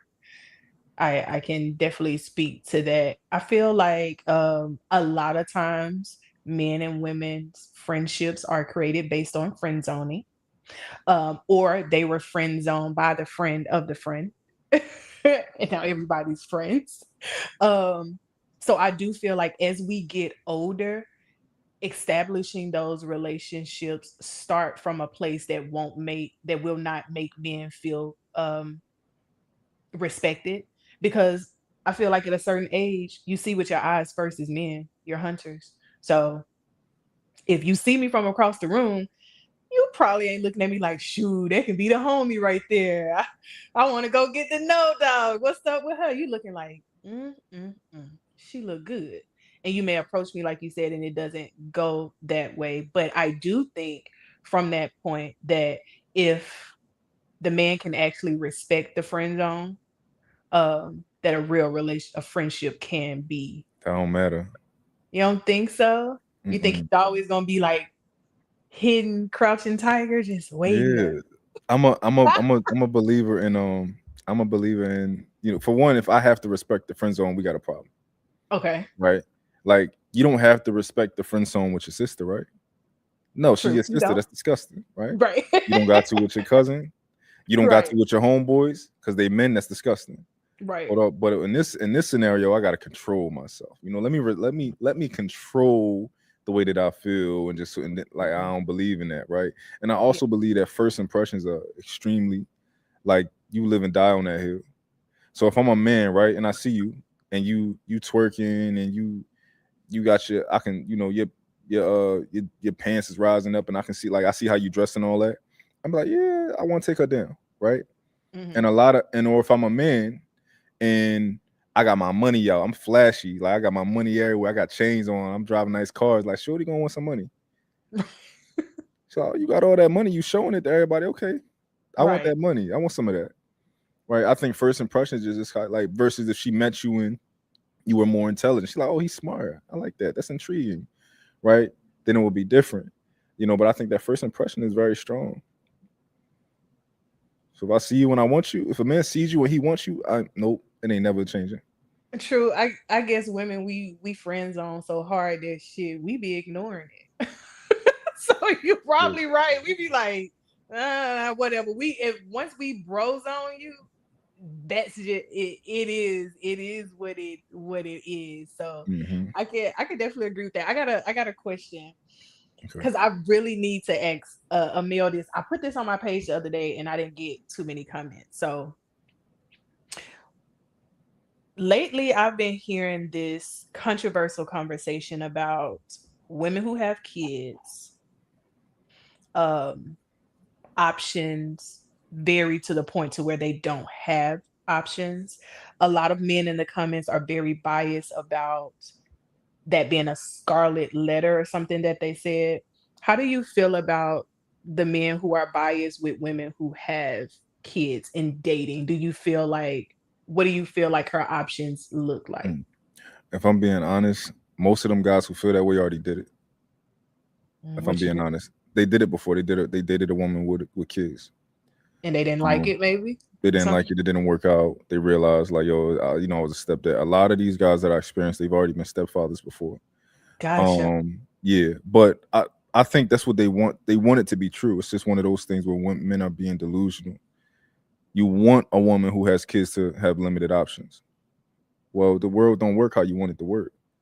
Women with children, if they look good, they still look good. I agree. You think a nigga gonna walk up with a woman with a kid? He gonna be like, "Oh, I'm sorry, you got a kid." Hell no. Never mind. He gonna be like, "How you doing, little buddy? Hey, this your mom? How you doing, miss?" Go Them straight niggas to the gonna, toy aisle. yeah. Wee. Now, depending on how you play that situation, it can be a quick situation for him, or he can stick around. Depending on how you play that situation. If you give him what he want fast, he out. He take it, he out, right? But you know, if it's a thing where you start to develop a relationship and he starts to develop love and care for you, he going he gonna take care of that kid. It's just how that works. I think we at the end of the day we humans and people like to when they trying these shaming tactics. I get where it comes from and why they want to shame people for certain things. I get it, right? But at the end of the day, you are a human being, and you are that woman who has a kid. You have the capability of falling in love with her, even if you hate women with kids.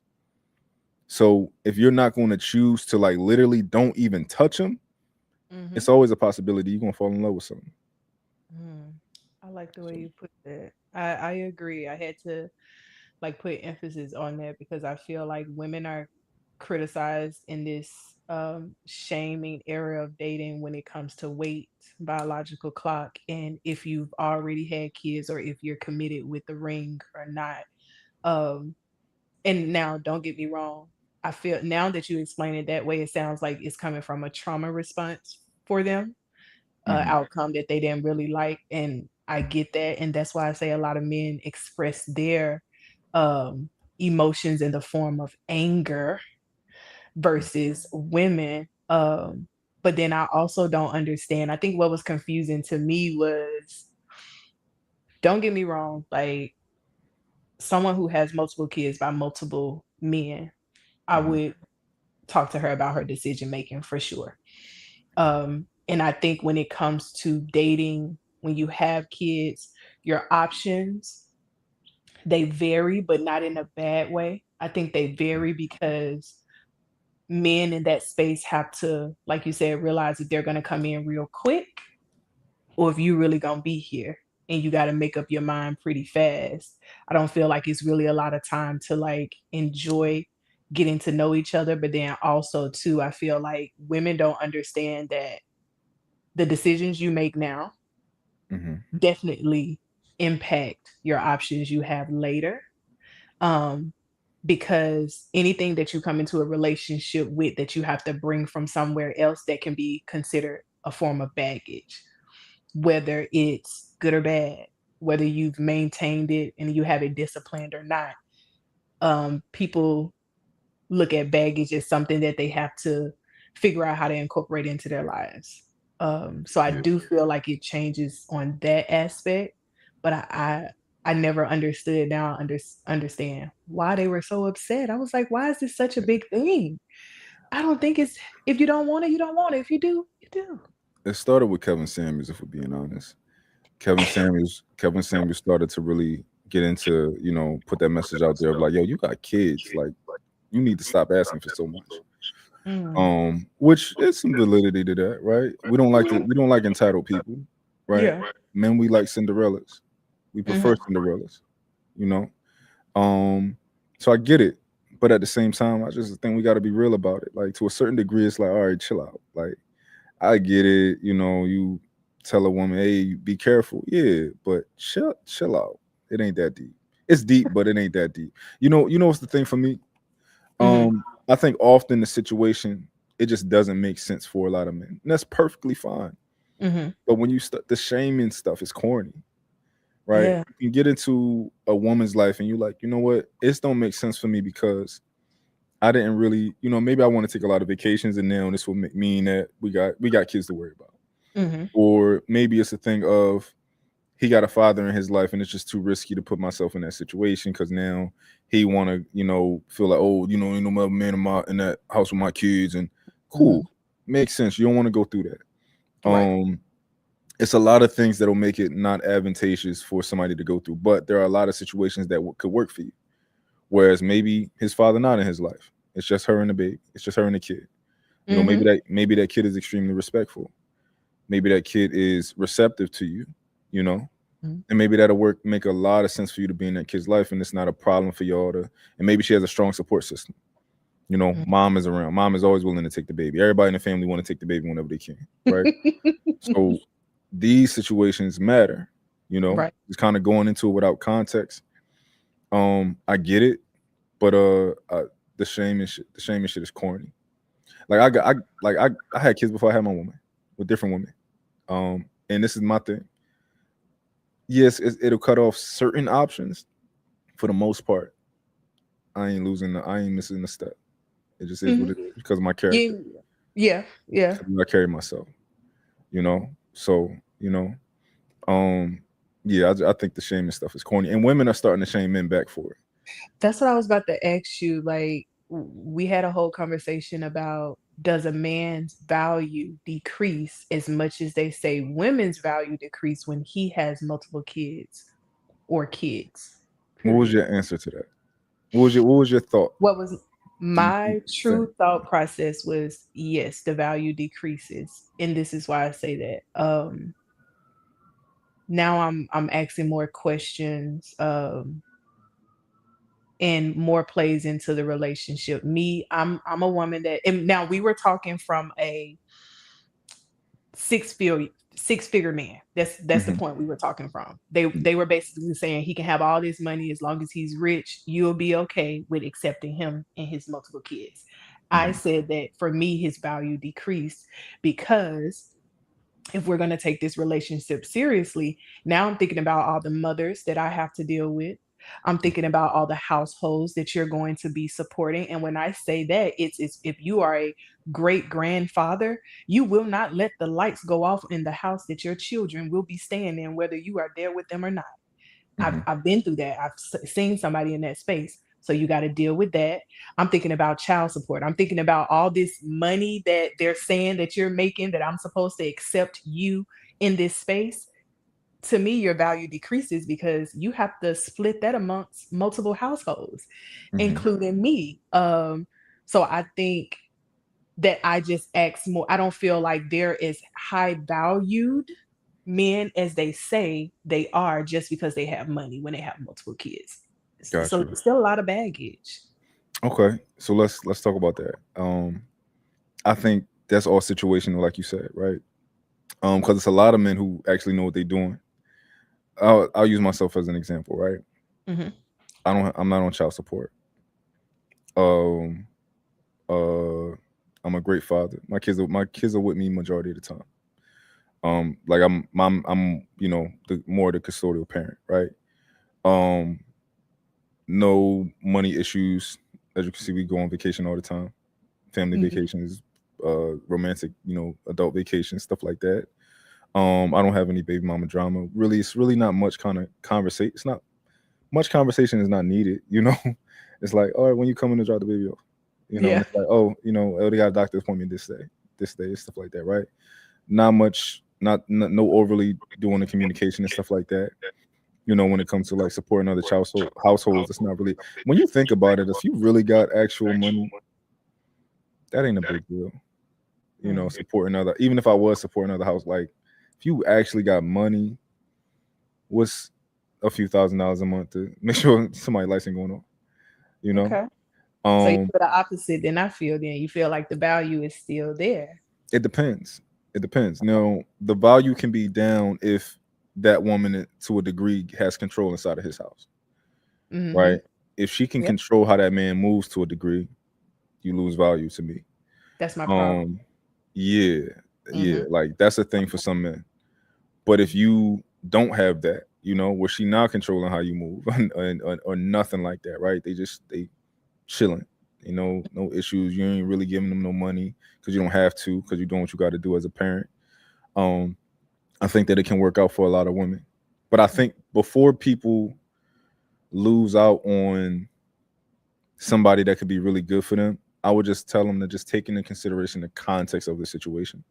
Hmm. If you can learn the context of the situation, because you can really lose out on a good individual because of how most people will end up being, the situation that most people will have. Right. You know, I know me. I never dated a woman with kids before. Hmm. I've never did it before. I'm not against it because it just depends on the situation. Right. I'm a father. That's what I am. I'm a father, and I'm a I'm a husband.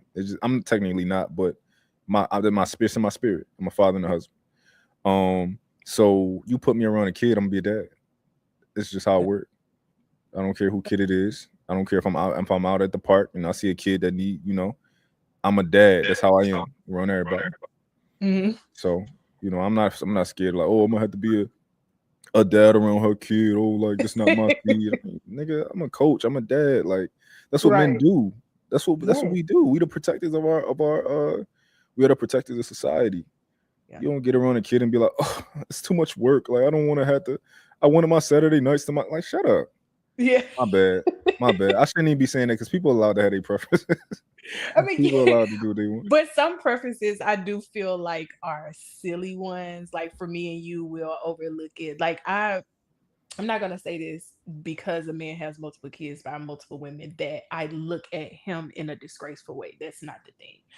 Me, I feel like the value goes down because I'm looking at everything that comes with it. Meaning I'm not just gonna accept anything.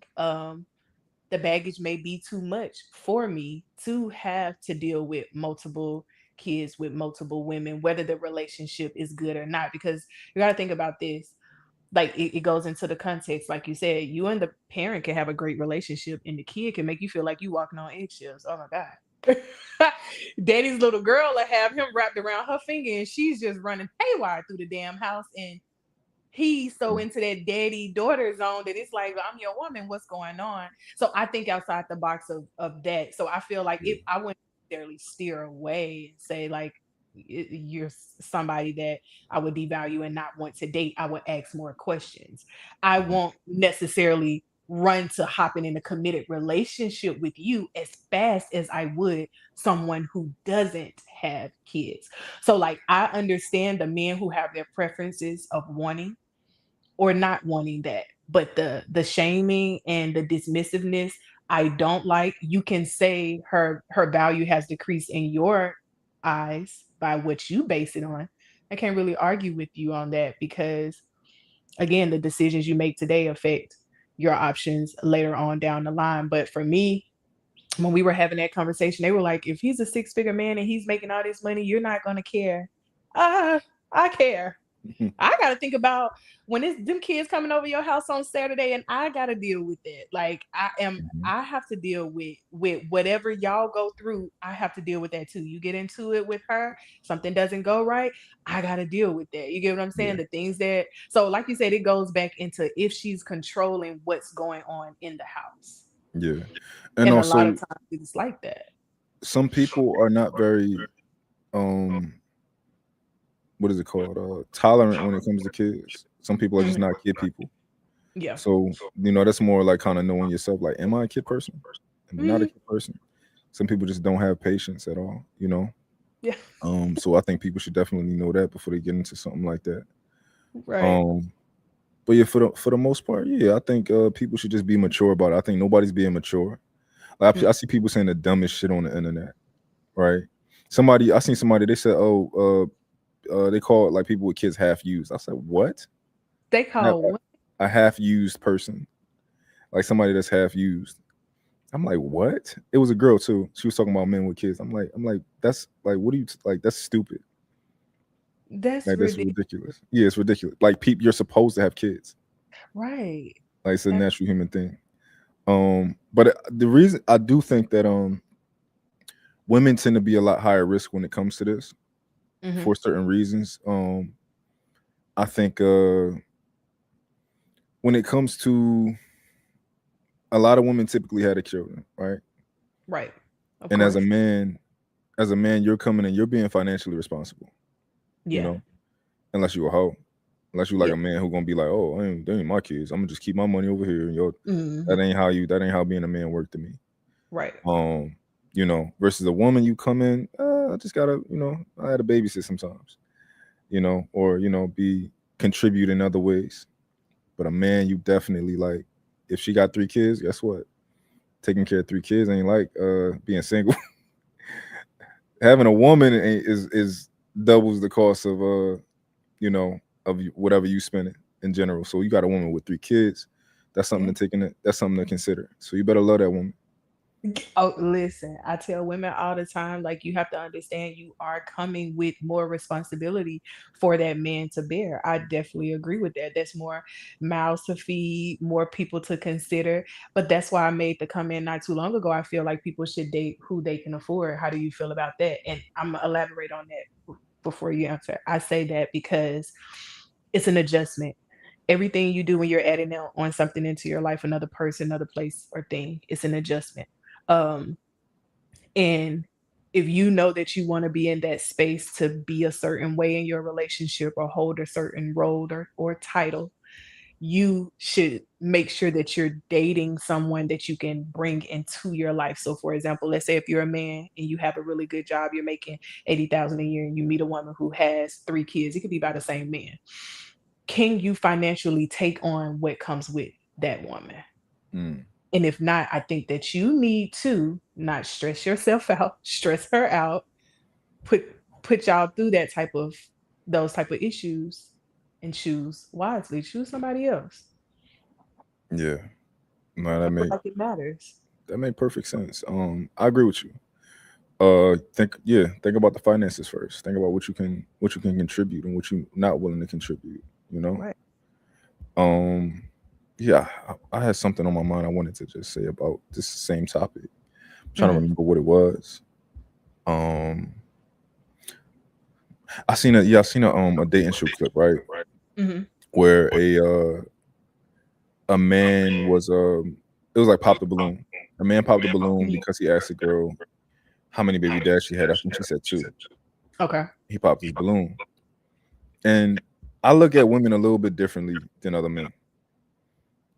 I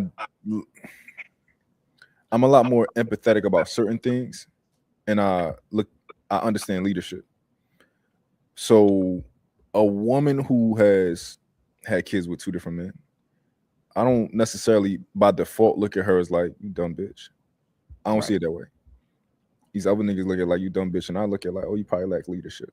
I wonder what I'm thinking what you didn't know, Hmm. or how I don't know what situation you were. I don't know if you was like if you needed a roommate, you needed a boyfriend at the time, and then you just I don't know. I give women tend to give women a little bit more grace, especially without knowing the situation. You don't know she was married twice. You don't know what the fuck Hmm. it was, right?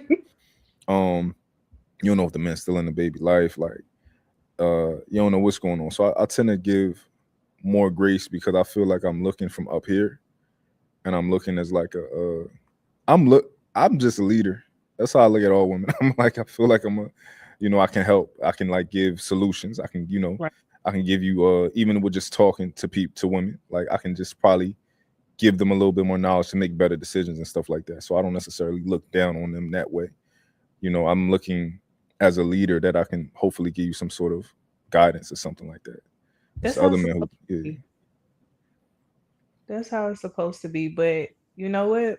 I feel like society has made those type of men like you who can stand up in those positions or to see outside the rim of that.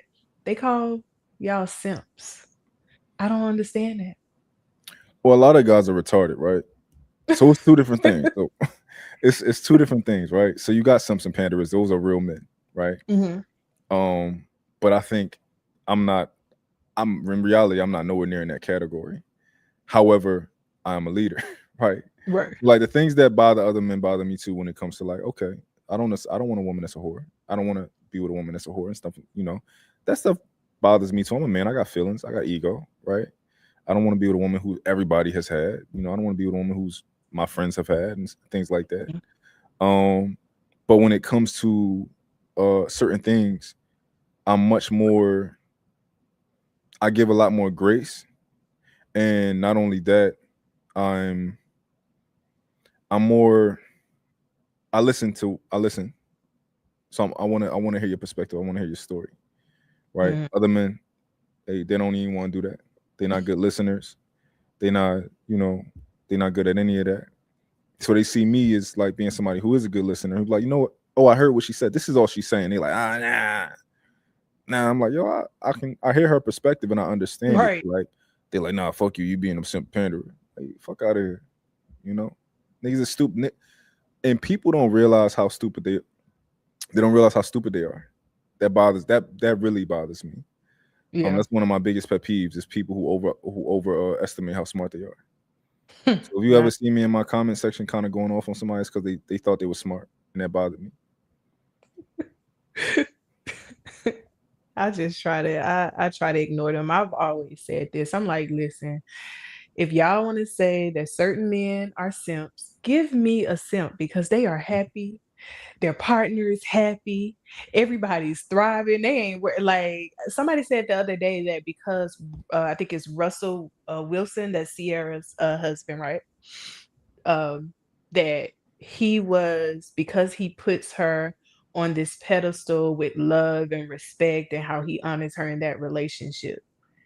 They said that he was a simp and some other names I need not repeat.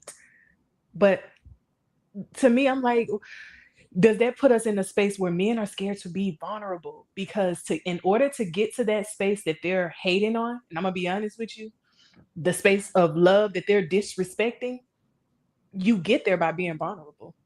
You get there by submitting your ego in certain ways to know like I love this woman. This is my partner. I want to be that in that space. And I don't think we get that a lot from men. So I got this last question is how can the ladies who watch me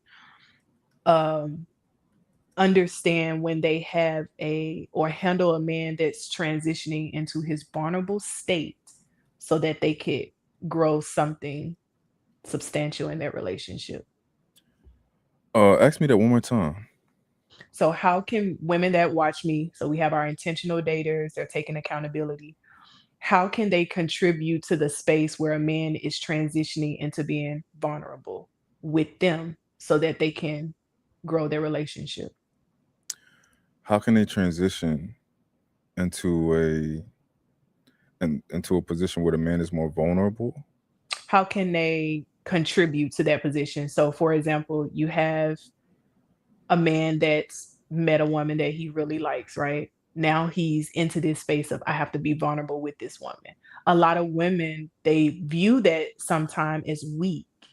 And I think that's a problem. So I want you to give the advice to the women of how can they contribute to that space? Like how can you allow your man to feel vulnerable enough? Because that's the issue that we have in relationships most of the time with the opposite sex is the emotional maturity and the emotional connection.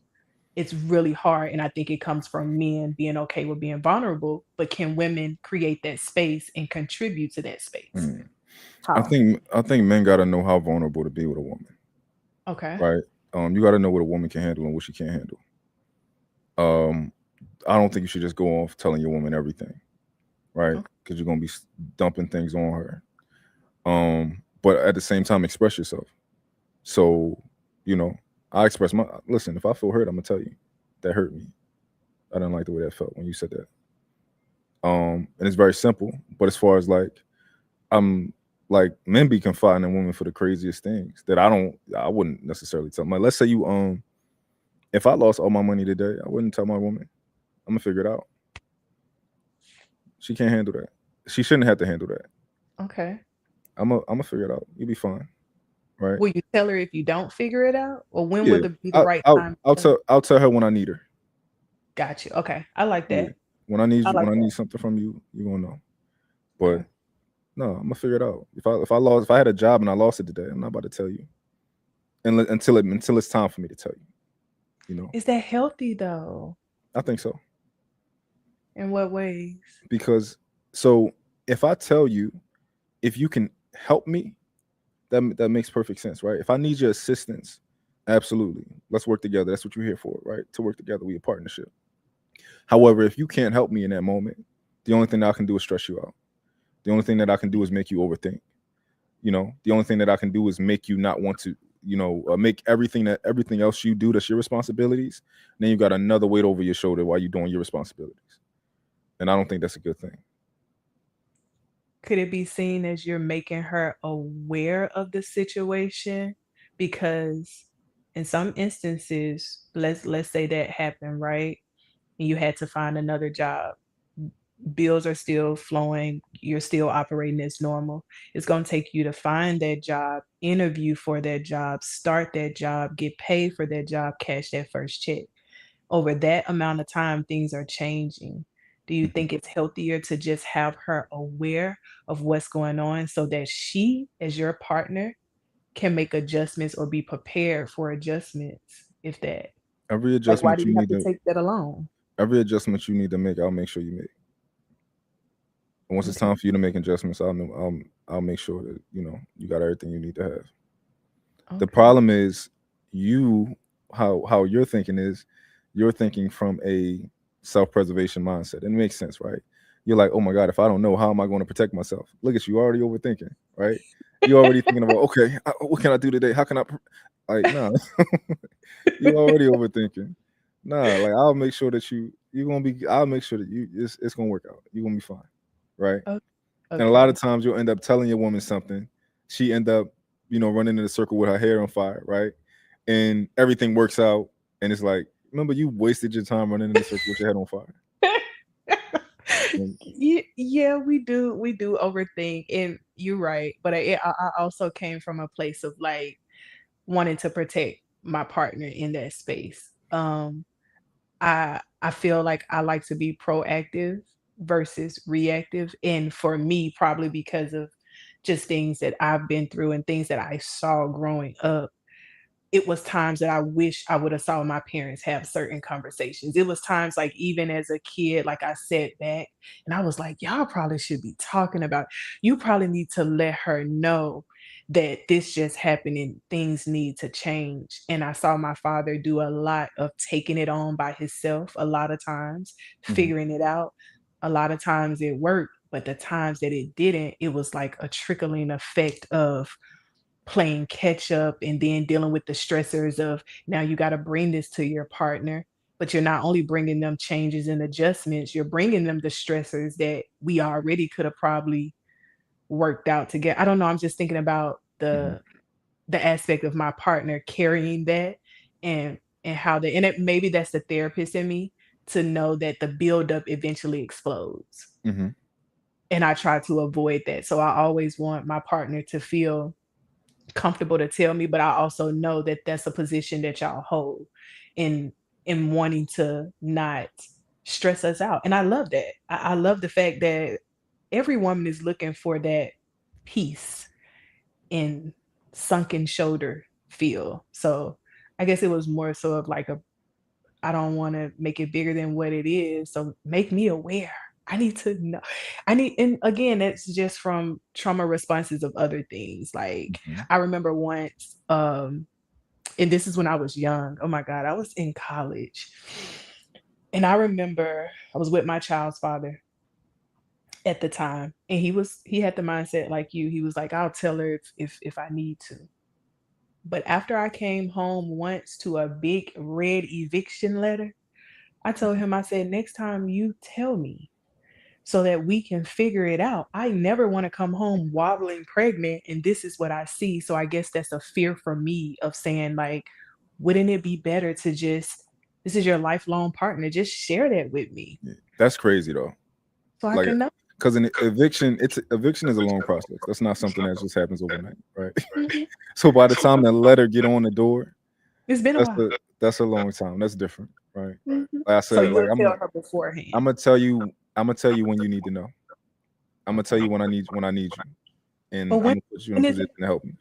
when is it considered that a need to know? Like what changes about the situation that makes you say now is the time to share? Maybe it's a time where I need you, right? So it'll be a time where okay, my plan is not working out. I need to deploy you to go and do something that's going to help us. Whether that Okay. be all right, well, I need to maybe I need ideas from you. Let's talk about this. Let's have let's brainstorm at this Okay. point because my idea didn't work. Um, but it's not going to be the day before y'all got to leave the house. you know, Okay. yeah. You said no, I'm gonna let you know way ahead. Okay, I want to okay. let you know when it makes sense. Like, and that's the part of trusting your man is if Gotcha. you with a man that you trust, it's like, yo, he gonna tell me when I need to know, Okay. and once he tells me, we gonna do what we gotta do. Okay. This is my thing, right? It's either you live or you die. Mm. Um, a lot of times with these situations, it's like, let's say your man didn't tell you that y'all was, something was happening, and okay, y'all look back on it 10 years from now, and y'all still together, y'all happily married. You're like, did we die? No, it was a part of our journey, wasn't it? And we can look back at it, we can laugh. It made us stronger. It made me smarter. It made you smarter. We Mhm. realize how resilient we are, things like that. Now, I'm not saying that you have to go through those things, right? But there are some things like a part of trusting your man is understanding that he won't be right every time, Mhm. and that one time that you right and he not right, you can't be like, I'm always see, like, and y'all will do that. The one time that you right and he not right, but you gotta, you gotta take the good with the bad. If you think that he competent enough to lead you, understand that he gonna make some mistakes and don't beat him up for it. But if he's able to pivot as soon as he realized he made a mistake, that's the sign of a leader. I Okay. realized I made a bad decision. Okay, let's pivot to the, you know, let's we moving as fast as possible to get to the next better decision. Things like Okay. that. I like that. So, ladies, a leader is a good example of a leader is going to be someone who knows how to pivot, problem solver, and he is okay with being needed by his partner Yeah, and needing his partner as well. I like that. Okay. yeah. Your helpmates, y'all here to help. Help me out. Yeah. And that's hard to do nowadays, but I feel like with with women taking accountability and men taking accountability the way they need to, it'll get better. But I mean, uh, you made a lot of good points, a lot of good full circle moments for me, a lot of good points that I'll definitely take into consideration and share with my ladies from a man's perspective because I love, love, love to do that. And I appreciate you telling me at least you feel like I know a little bit about men. They swear that I don't, but I'm like, I know a little bit. Y'all done told me enough. I'm the woman, I listen. If you sit across from me in that couch and you tell me, or on Yeah. that phone and you tell, I'm listening. I am writing this down in my book so I can know how to, because I feel like you said, men have feelings too. And I think a lot of time, ladies, I'm holding y'all accountable in the moment. We are so worried about our feelings and what makes sense to us, what matters to us, and how fast we want something to be that we do overshadow and overlook what they actually go through. And all I want for women to do is to understand the type of man that you're choosing and know the example of a good man versus one that's not so good. And I think once we get that understanding, like the flow of things will be better for sure. We Mm, gotta know how to do that. yeah. I didn't finish on. I wanted to, because we were talking about the simp thing. I wanted to tell you Mhm. exactly what a simp is. A simp is really a man who don't have boundaries, right? That's a Okay. simp. That's what it is. Um, that's a Okay. simp. Simp is a man who don't have boundaries. You can pretty much do whatever you want with him. Okay. You Okay. versus somebody who values relationships and all that type of stuff, a leader, and though that type of man, that's not a simp. Okay. The simp is the man, like, even like on my post today, I put up a post and I said, you should want to trick on your woman. Right. You should want to trick on your woman. You should want to, these type of things. And some men will call that a simp. They go, oh, you tripping, right? Like, yeah, that's because you don't know what you're talking about. You just throw words around, Okay. right? But yeah, you really don't want a simp in real life. You Okay. don't want a Now man. now that I understand where it comes from, I thought it was something different because like you said, they are always giving the comments to backlash about nice things that you may do for your woman. But I get that. Hmm. Okay. The Yeah. ladies had it confused. We didn't know what was going on. We was like, okay, a good man is a simp. I'm confused. Like, what do we do, ladies? What do we accept? Okay, No. so it's a man with no boundaries. Okay. Yeah, Russell Wilson. I don't think he's a simp, but I see where other men try to say he's a simp at. Mm-hmm. Right? They try to say he is simp probably from the start of that situation. Oh, Sierra. I want her, even though he already knew about her having a baby or something. They trying to say, oh, because the way he confessed his love for Sierra before he met her was a little bit interesting. Mm-hmm. Pretty much just saying like, yo, that's gonna be my wife and all that type of stuff. Mm-hmm. I get it, but I don't think Russell Wilson is a simp. I don't know them personally, but I feel like he is the leader of his relationship. I feel like he's the leader of his home. I feel like he's a Christian man. I like to think that, um, you know, he steps up when it comes to he's being a father to the fatherless. That shit is in the Bible. So I don't, outside of that, I don't. It just looks like he's a Christian man and he's operating the way that Christians do. You say that you saw your wife. Okay, nigga, you got a revelation. Cool, you're a Christian. I ain't mad at that. So, you know, yeah, I don't view him that way at all. Okay. I like that. Yeah. But if you I don't know what time you gotta get out of here. Do you gotta get out of here right now? Yeah, I was just about to say bye to the chat. Because I do got a couple of things. So I didn't know if you had another question for me before I No, I'm head. gonna let you go. I'm gonna let you go. I'm having a show tomorrow at 2 o'clock. Okay. It's my Like for Lover Girl show. It's cool. I'm gonna have a panel like with women on there and they pretty much they're gonna talk about relationships. They're gonna tell me about what they're running into when they come to men. We're gonna watch some videos, react to them, all that type of stuff. So feel free to pull up if you want to. Yeah, definitely send me the link. I would definitely enjoy coming. I don't think I have anything to do around that time. I really, really appreciate being a part of the conversation. Thank you so much for having me. And to anybody that's watching that would like to support me, this full episode will be available on my YouTube channel, The Official Cold Truth. And then also, I'll be posting a reel or two on the Real Dope Daddies IG page. So feel free to grab those handles. Follow me on Instagram, Snow So Sophisticated for all my ladies who are ready to take accountability now. Ready to take accountability and choose better for anybody who likes to debate those hard conversations about dating. Make sure you follow me on the Cold Truth Pod on Instagram, on TikTok as well, and Facebook, The Cold Truth with Snow. Ladies, please make sure you grab the Clarity Journal. I've been telling y'all about this for the longest. Grab it. Don't forget to click the link in the bio and book a conversation with Coach Snow. Spill the tea with me and get clarity, the conversation that you've been avoiding. I got to hold my ladies accountable. So make sure that y'all support me. And I will definitely be at the panel if I don't have anything on my schedule tomorrow. I would love to. I need to meet some more ladies and see what they're talking about. Absolutely. I would love to. Absolutely. Well, yeah, I'm gonna let you go. I hope you have a good day. I appreciate you coming through. Of course. Yeah, you're always welcome. All right. I'll just definitely about to say invite me back. Absolutely. All right. Thank you for having me. All right. You have a good Bye. day. You too. Y'all, all right, y'all want me to open up the panel? Who got smoke with me, man? Let me drop the link in case somebody got smoke with me. Who got smoke? Let's drop the link. Who just want to chop it up? You want to chop it up with Derek Jackson? You know, the next Derek Jackson. He ain't gonna be on my level. I mean, I ain't you know, I gotta surpass Derek Jackson out here with this something. I gotta criticize more men. I gotta criticize you niggas more, and let women off with everything. So yeah, man, pull up. Play some. Hold on. Check out my Instagram. Yo, Ant, pull up. You got smoke, man. I'll drop the link for you. Pull up. Click this link. Matter of fact, I should talk about that thing you DM me the other day. Yeah. Let me do that, man. Let me play that shit. Hold on. Let me play that.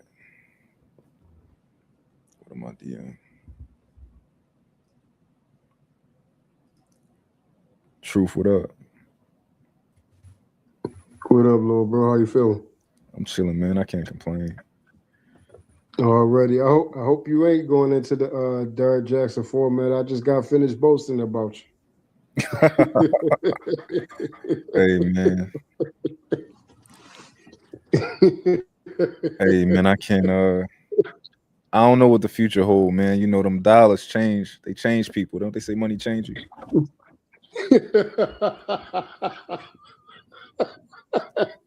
Yeah. They say money change you. It's supposed to reveal more of who you are. Whatever's latent, it's supposed to bring that to the surface. Yeah. No, I do this for fun though. This ain't mine. Yeah, no, your shows have been dope. And honestly, I actually think, and I'm not just saying this because I rock with you. I honestly think you're actually going to produce some authentic change of, centering your focus points on talking to women, because I think you have the patience and also the background of dealing with women to do it. A lot of the people that so-called dating coaches and gurus and, call themselves dealing and want to center their audience, or the people that's participating around women, they really don't have, high, I would say a decent resume of dealing with women. On top of that, you also have a successful, flourishing relationship with a woman. Yeah. So I think that adds to, that would definitely give you more credibility and add to your value. And I think they will be more open because they can see what you do. Yeah. No, I agree with you. As long as I stick to it, but we're gonna see what the future hold, man. I enjoy talking. I enjoy getting my perspective. Of course, I'm much like bigger on Instagram. My Instagram is like going up, starting to like really flourish. But I'm gonna keep trying to like funnel my people over here from Instagram and build this platform too. Um, but yeah, I mean, ultimately, this is like what I like to do. This is my hobby. You know, I'm a fashion guy, but this is definitely my hobby. So I got a post right now. I posted some yesterday. I mean, the niggas ain't really commenting too much on my post I posted yesterday, but a couple of them commented hating, but it ain't doing too Well, what your post say? I was pretty much saying like you should want to trick on your woman. You know, you should want to trick on your woman in a relationship. Like I like when my woman asks me for money. Saying I like that. I don't know how you feel. No, yeah, man. I mean, that's who you with. They willing to be desperate and do anything else for a woman that they barely even know. You feel me? Why not? Do it for the woman that's been there and put in that time and that pain with you. Yeah, hold on real So quick. absolutely. Uh, Hold on real Uh, quick. BLJ, if you could, cause you came up for me. This is my first time. I'm not familiar with you. Just real quick, you only got to stay cammed up. I just gotta see, make sure you're not one of the crazy people. Hold on, once I can't see you. Hold on. Okay. I don't know. Do it again for me. Oh, I see you. I see you. I see you. All right, cool. I mean, you might as well stay cammed up. You on the joint. You got a whole setup. Salute to everybody, man. How are you, my brother? I mean, I just tapping into your page, and then I see you had that guest the other day on your page. I just want to say tap in and keep on doing what you guys are doing. Absolutely, I appreciate you. Did you Is this your first time checking out my content? Yeah, I was send no, the other day when you had that woman on your interview about relationship and stuff, I guess. What? And I Maybe start subscribing to your page. say it Or again. 2 days? Is it yesterday? Is it yesterday or 2 days ago? I don't know if it was me. I don't think I did an interview since I think it was last week. I think it was Is it that? Sunday. Okay, Yeah. okay, yeah, yeah, yeah. So that day I subscribed to her page. Yeah, Okay. How you feel about this show today? it's good. It's good. I just got in. Just got in. Okay. You got your own situation. You got your own show or something like that. You be on. No, no, no, no. I just I mean, tap in and say hi. That's why this YouTube stuff now is very interactive. You know what I mean? We could interact anytime. So that's the Yeah. great thing part about it. You know what I mean? Okay. For sure. Well, I appreciate you pulling up, man. Absolutely. Salute, salute, salute to you guys.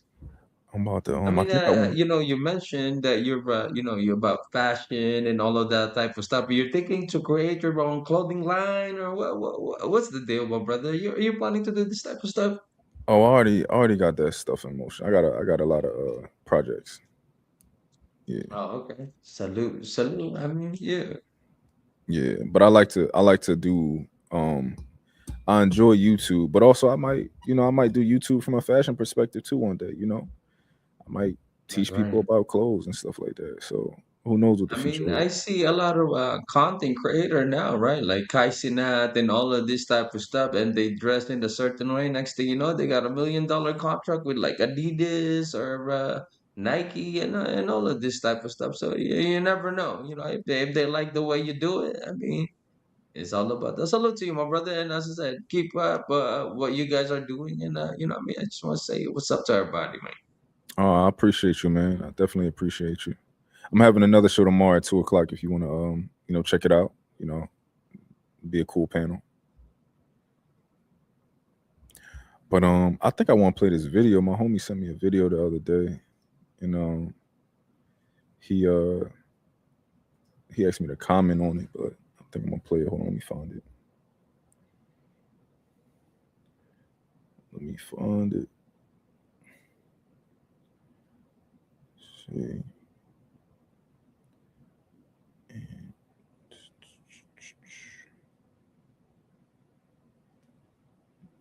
See. Damn, I can't even find the video this nigga sent. Oh no, he sent it to my text probably.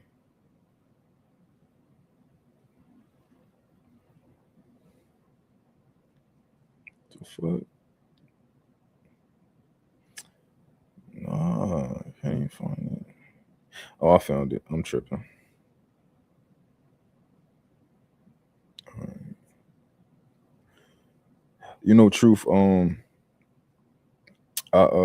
It's interesting. Like when my Instagram, I think people be kind of like shocked when I switch back and forth from like the way I talk. Like if I one moment I'll talk proper, and another moment I'll use more colloquial language, right? And it'll kind of like surprise people. But I do it on purpose. I don't know. Do you switch it up at all?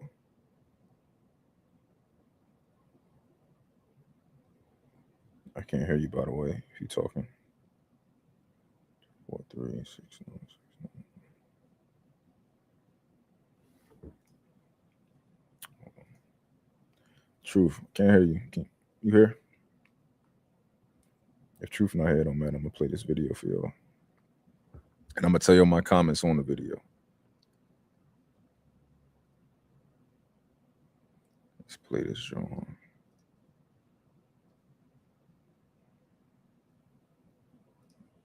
Pause. Volume up. Share the screen.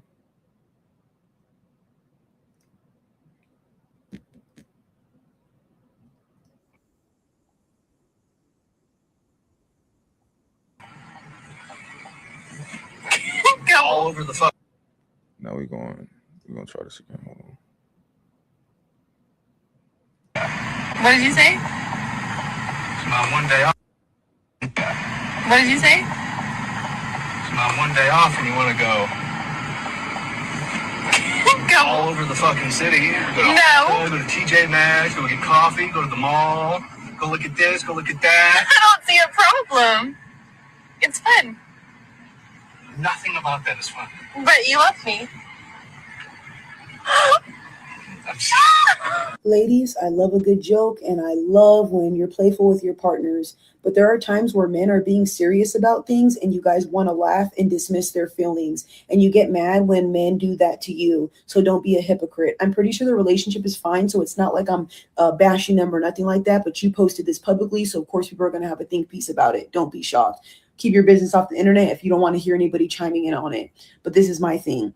If it's somebody's one day off, I highly doubt they want to go and run errands with you. And the thing that I think is super sad is the fact that I guarantee you, I already know that he probably paid for everything and he's obviously driving you. So now he's a chauffeur and he's your fucking, what do you call it, your servant. I don't think women get this. Like, men are already exhausted doing a lot of things for us. I feel like every now and then you should repay your partner. And I really think that if a partner has one day out of the week to relax, let him chill at home. Let him do whatever he wants. I get you want to spend time with him and do stuff with him, but I think every now and then you should definitely consider your partner's feelings and ask them what they want to do. Ask them, babe, how do you want to enjoy your day? And if they want to be left alone, then just do that. Just take them food. They're playing video games. Take them snacks, stuff like that. I don't see nothing wrong with that. Offer a massage. I'm sorry, y'all. I understand what it feels like to work a regular job. And I always worked hard labor jobs. Oh, Lord have mercy. On my days off, I didn't want to hang out with friends or go out or even hang out with a partner. And it sounds sad, but it's true. Some of us just want to unwind. And as you get older, you really start enjoying your peace and like quietness when you're away from work. It's a lot, you guys. So I really feel like that's like the one time you get to do whatever you want. And I see nothing wrong with, if it's your day off and you're a hard worker, what's wrong with spending your one day off playing video games or being by yourself? I don't see what's wrong with that. Or just maybe going to the gym and sleeping. And a lot of women go, oh, you're lazy. You waste your one day off. Is it your one day off or mine? Sometimes, ladies, you guys have this me mentality when it's us.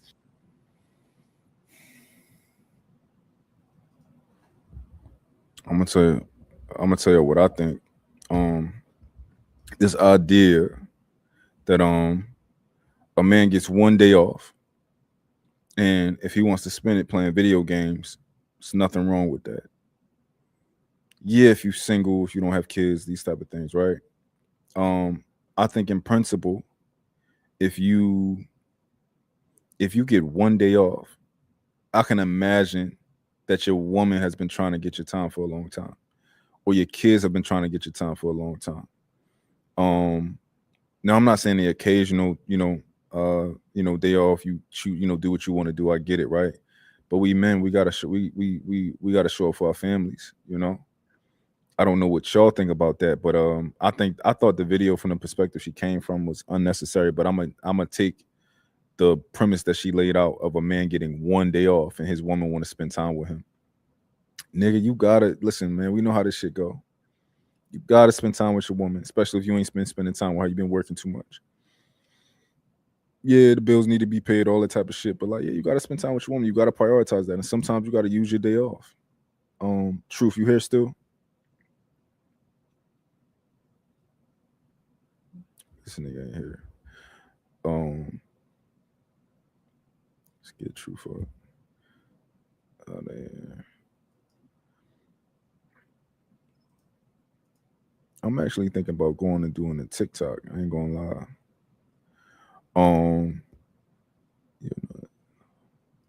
Said I'm not selfish enough. Yeah, man. I don't know. But yeah, like, why? I get it. I totally understand. But as men, like, do you mean to tell me you get one day off and your woman has been trying to get your time, or your kid has been trying to get your time, and you're like, I just want to play the video? That's the fuck out of here. I get it though. You need time for yourself to a degree. But like, you want to play the video game all day that day? I'm not with that shit. Hell no. Get up and go spend some time with your woman. Go do what you got to do.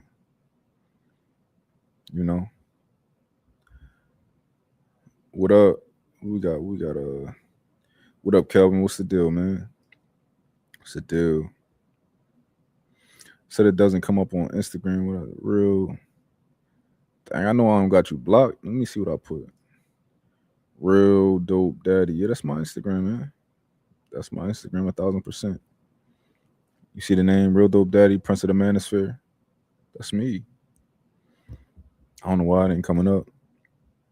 But y'all got questions that y'all want me to ask for my show tomorrow? I'm gonna have probably like 8 women.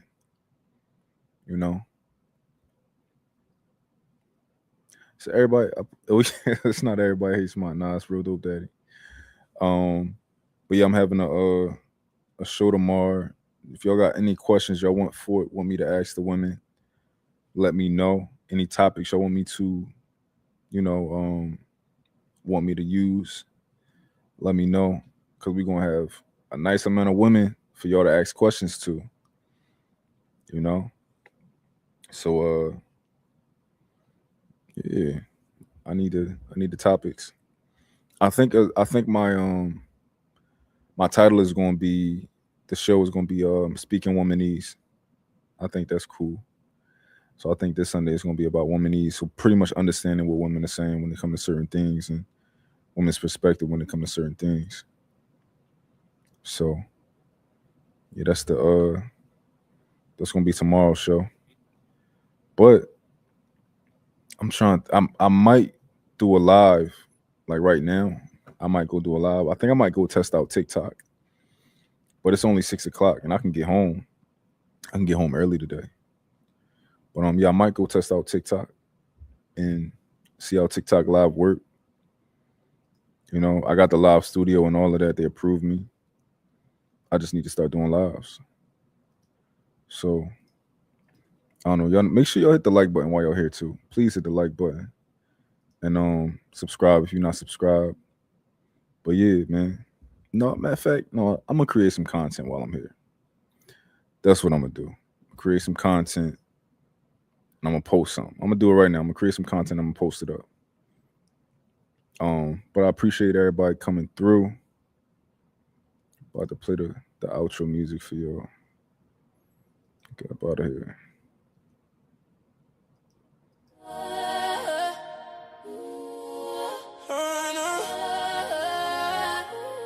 Come and talk to me. Come and talk to me. I really wanna meet you. Come and talk to me. Can I talk to you? I really wanna know you. Come and talk to me. Come and talk to me. I meet you? Can I talk to you? Oh, come and talk to me.